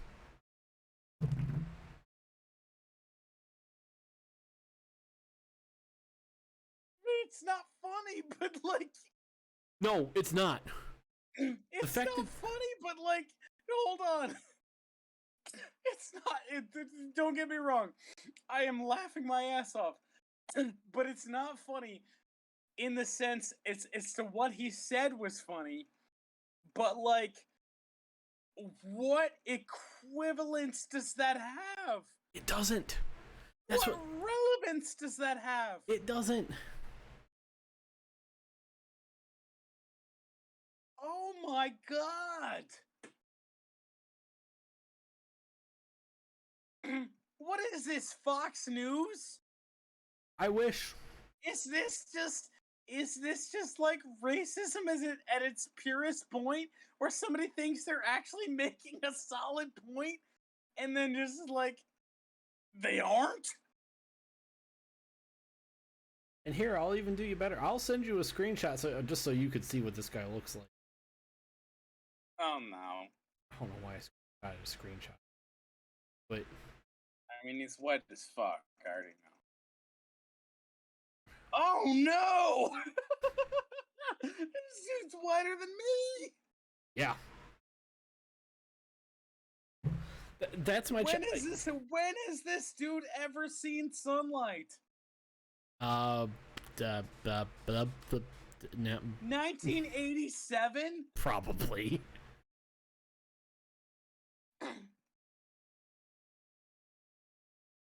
Yeah, no, like that. Tell me the difference between this guy and Tucker Carlson.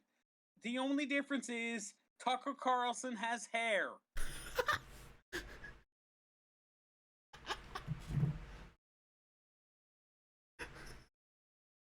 God, we need to find ways to include the entire world, to give hope to Africans so they don't need to cross the Mediterranean in order to find maybe a better life, but more probably death in the sea. Oh my god! Yeah, that's a real quote. Real quote. Oh my god! From the Federal International Football Association.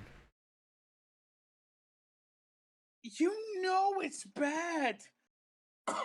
When I'm asking, can we have Sepp Blatter back? Oh my lord!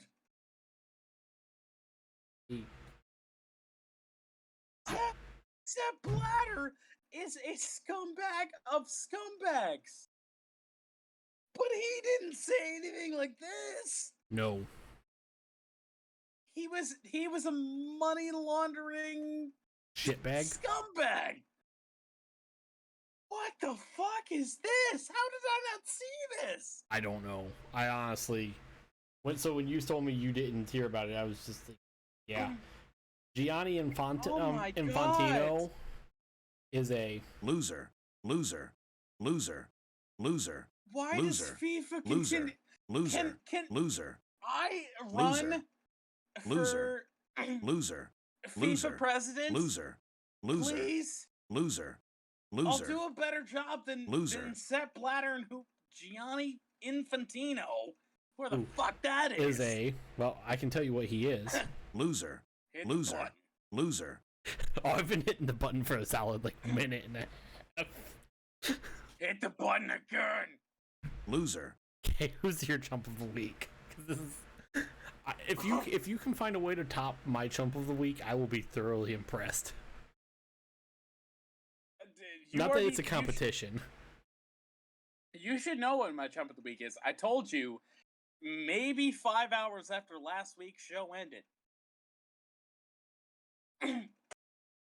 My chump of the week. Someone that wears jorts.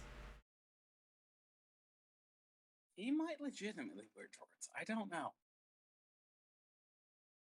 Like, actually wear physical jorts. I don't think he does, but... My chump of the week is known by a few names. Well, two. Bubba Ray Dudley or Bully Ray. He is a former, I believe, ECW, WWE wrestler who currently has a show on Sirius XM, of all places. Pretty big network there. And the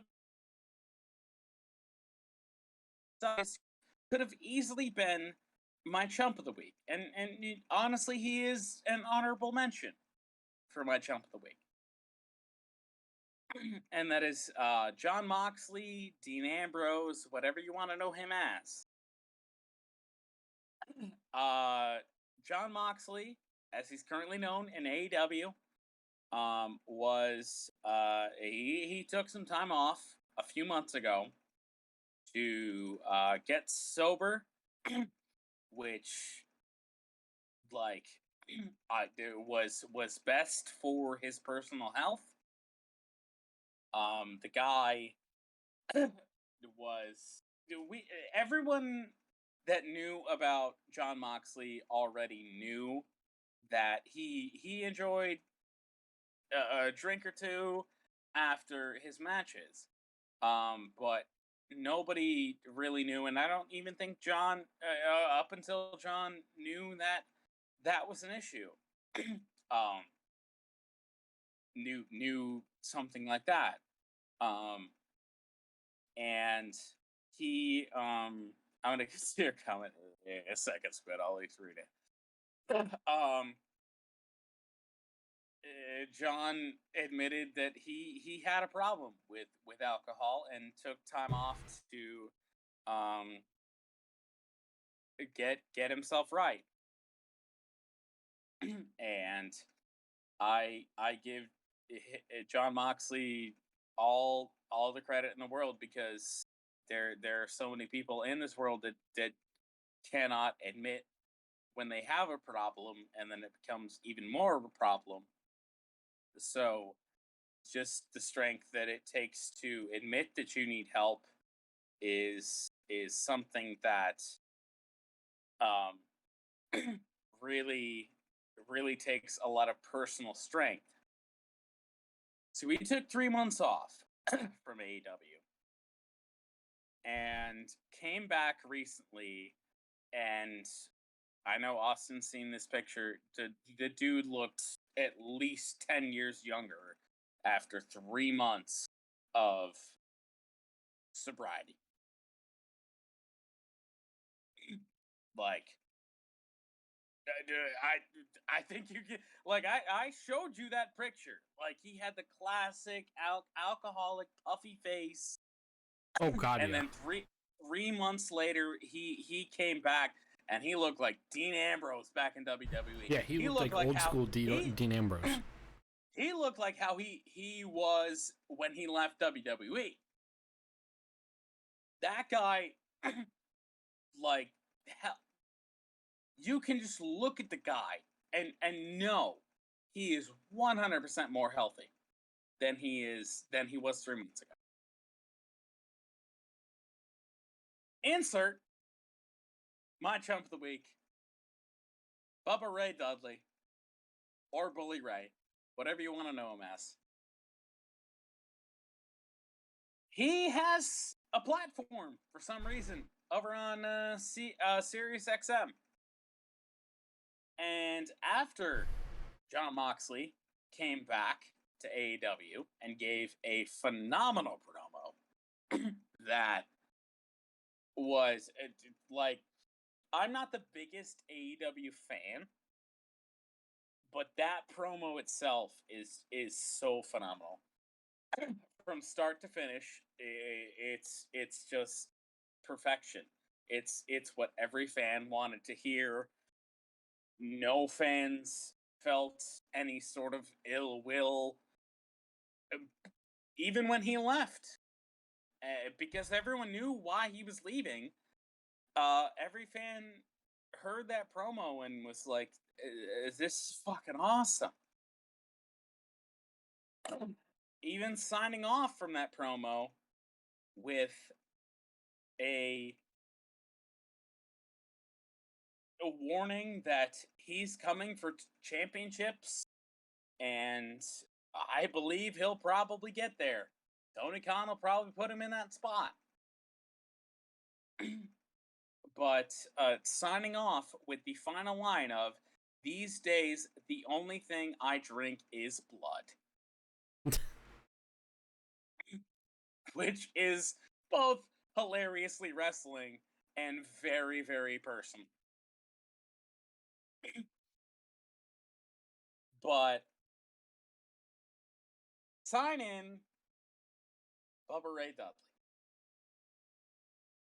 who said that John should have apologized to fans and Tony Khan and his family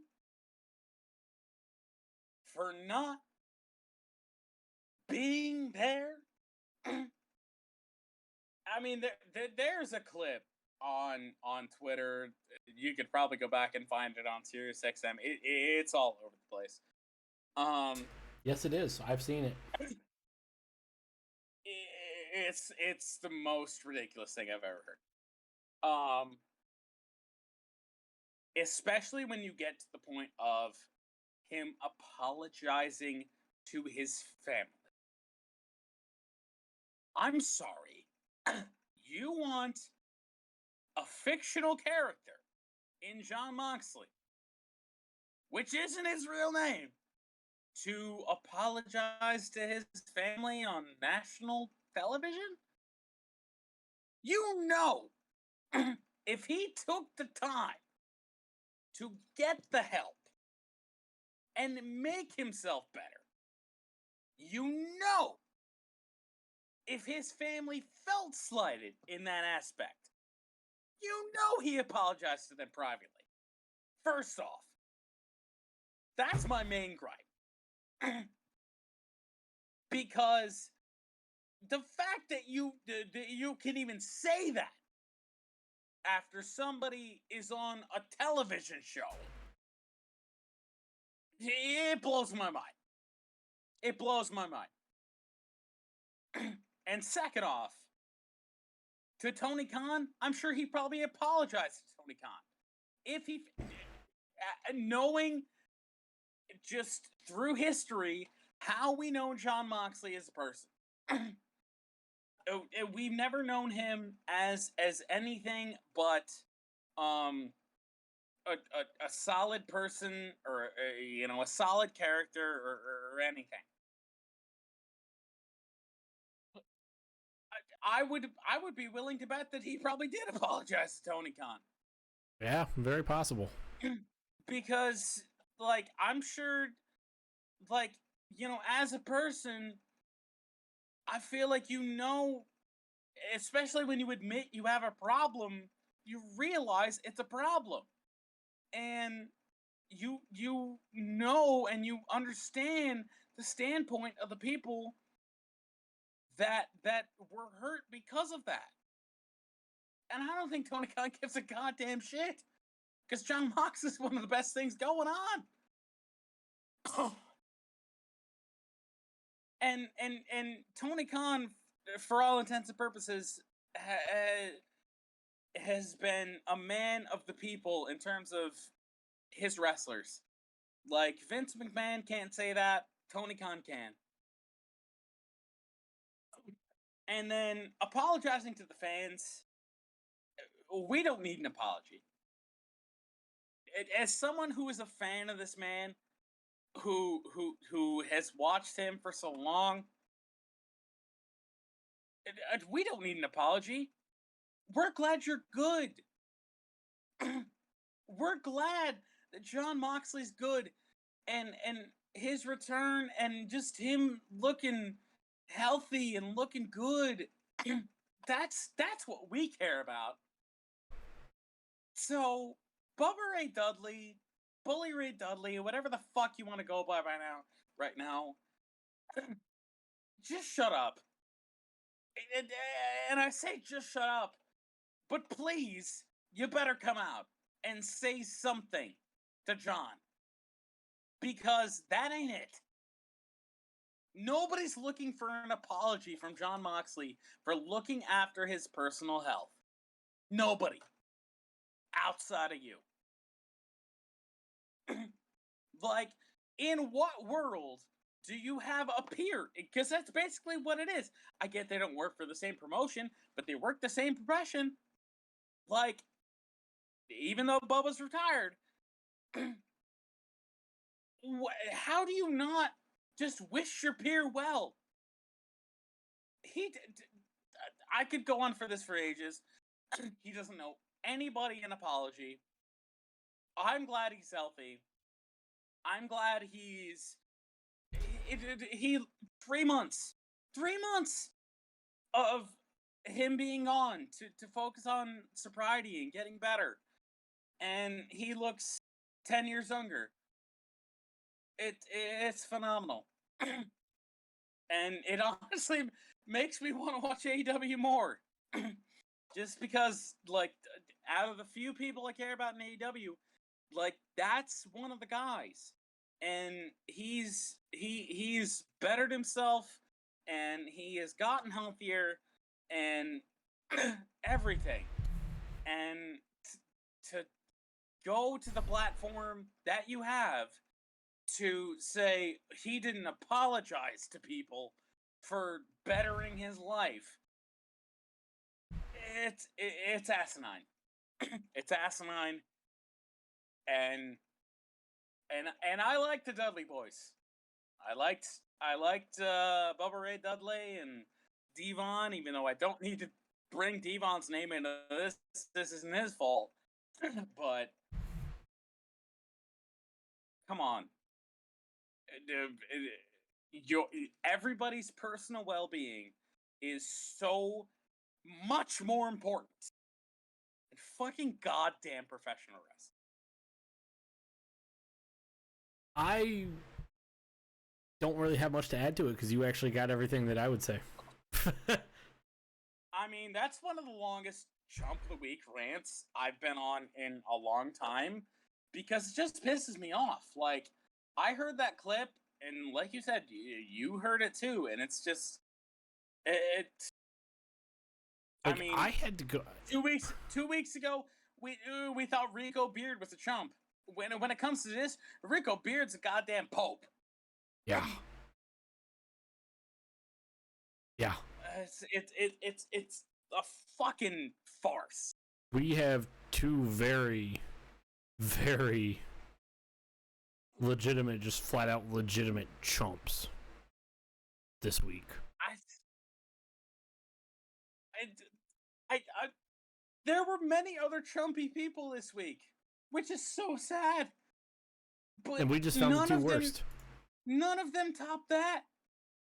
I hated that. I hated that so much. We found the two worst. You know, it's like Jon Moxley didn't say anything publicly about it, but his wife Renee Buckett did, and said, "Look, this ain't it." Because it's nobody feels like him. None. Can't forget your chump of the week. Hold on. Yeah, I'll pull up. I did forget it. I'll start one for the road, so we can get out of here. Hold on, I can read it. My chump of the week is Mahomes' wife spraying booze on innocent kids' heads. She probably just made 5 of those kids alcoholics. It is really, really a bad look. Especially, forget the kids. I mean, who wants cold champagne poured on their head in freezing temperatures? Honestly. Yeah, like, that was just... I mean, she's chilling up there, and the only reason that got out was Patrick Mahomes. Jackson. Only goddamn. Or sorry, not Patrick, Jackson. Yeah, Jackson, the actual asshole family. I'm sure some of the fans probably didn't care. Some of the fans were probably having the time of their lives, and then some of them probably did. Yeah, but then you look at I guarantee you, there's someone like my family at a sporting event. I feel like I've told this story on this channel before, but I went to a NASCAR race when I was it's 2007.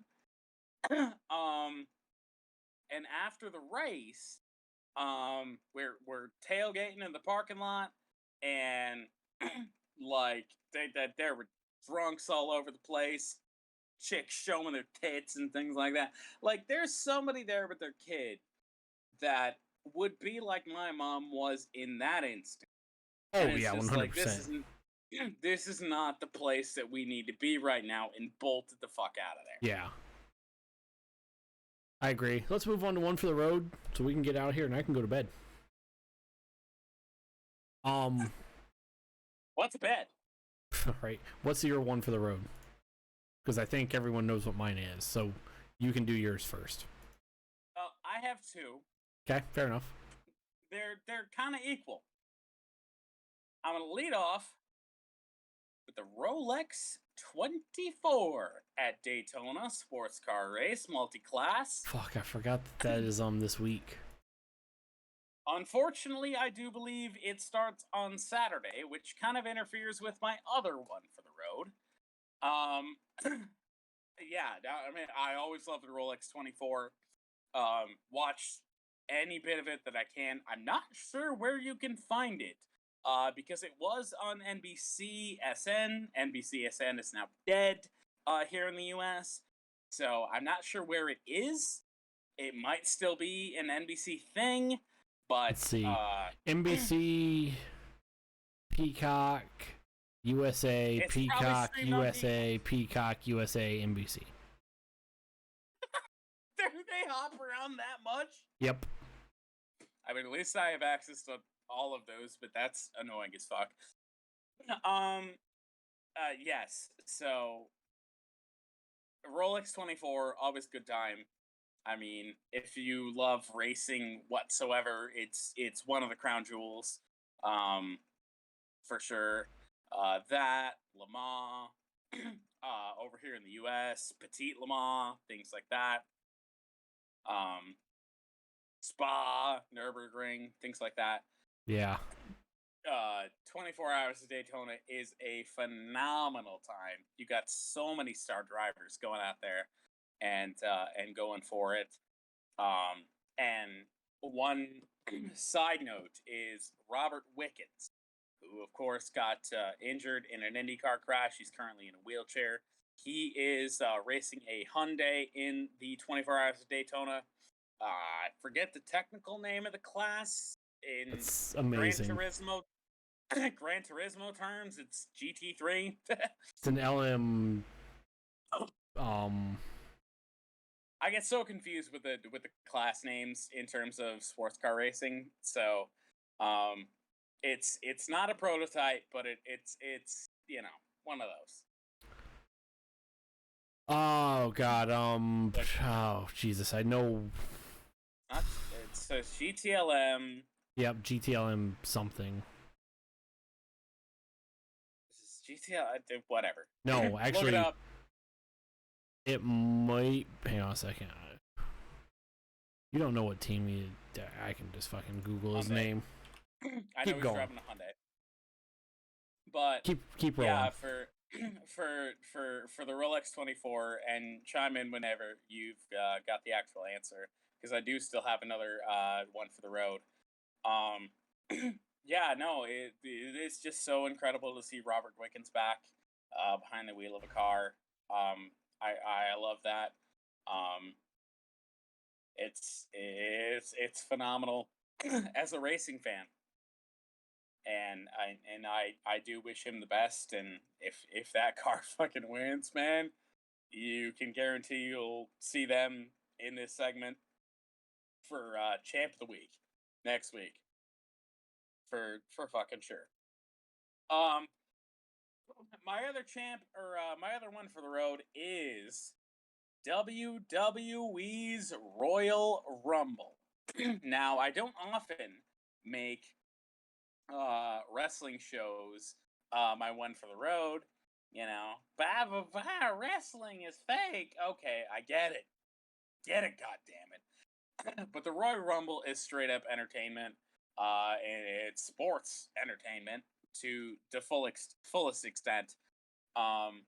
It's phenomenal, and this could be one of the most unpredictable Royal Rumbles we've ever seen.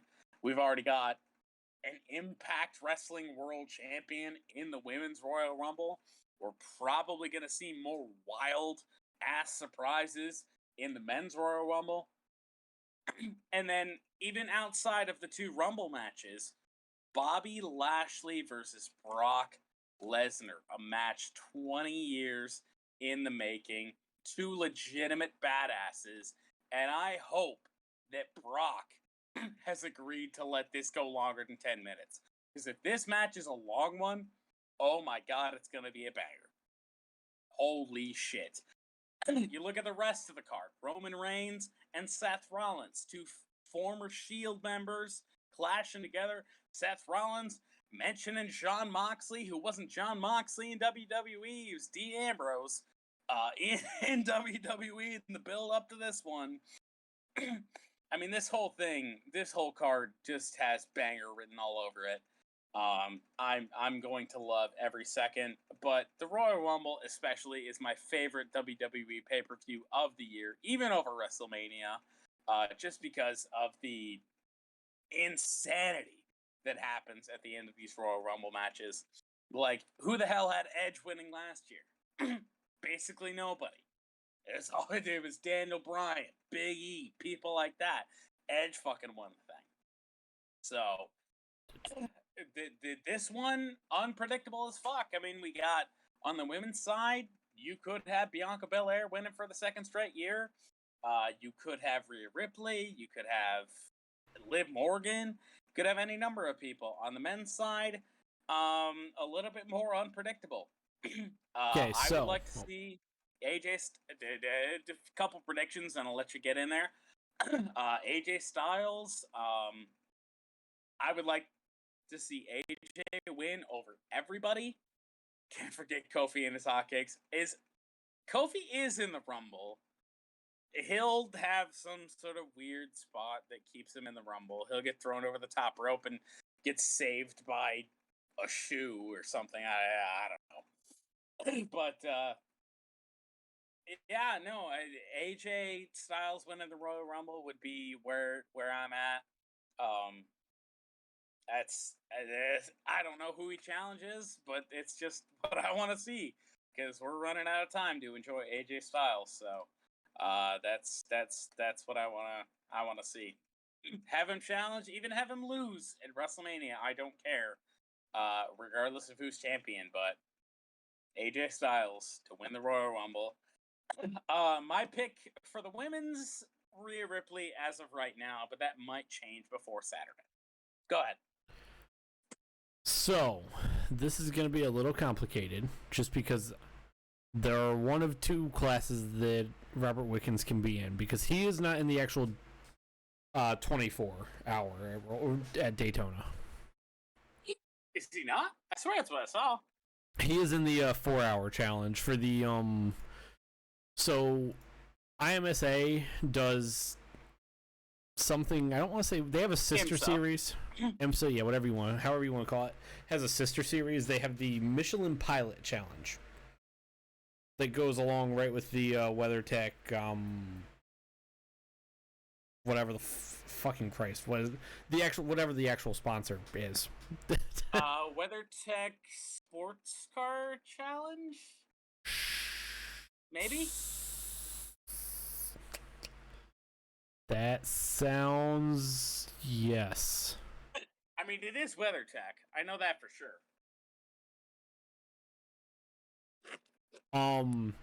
So he will be in the Michelin Pilot Challenge, which, so Saturday will be a 4-hour endurance.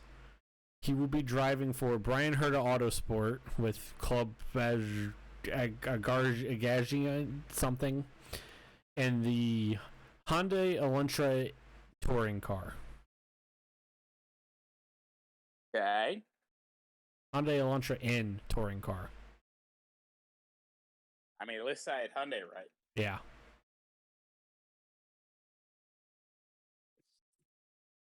So there you go. It took some research to figure out what he was driving. But hey, he's in there. God He damn is. It. Which is a miracle in itself. Yes, it is. Do you have anything else to add?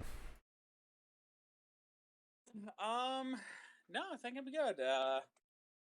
I mean, longer show than we anticipated, but I still have to do my one for the road, even though everyone knows what it is. Go ahead. I mean, we already know.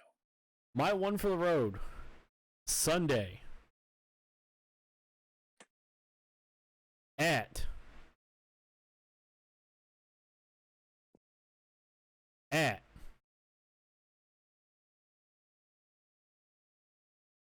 3 p.m. Eastern Standard Time. Los Angeles Kings, Pittsburgh Penguins. Hell yeah, that's the show. No, it's not that. Because that game's not even at 3 p.m. That's just the first hockey game I saw on Sunday. You know. Oh my god. Bengals Chiefs. I mean, what else is gonna be? That is 3 p.m. CBS. That's one for the road. Guys, that's the show. That's the show. I'm tired. I need to go to bed. Goodness gracious. I have to be up in 5 hours for work. Oops. Oh man. All right, let's get out of here. So with that being said, thank you for making this part of your Thursday night. We will see you all next week. Closing thoughts, fuck Dan Snyder. Fuck Dan Snyder, and apparently fuck Bubba Ray Dudley. Yeah, that too. That's where I'm at. So, with that being said, peace out. Stay classy. See y'all next week. Even if you're chilling in Discord, I'll be there. Where's the end button? That.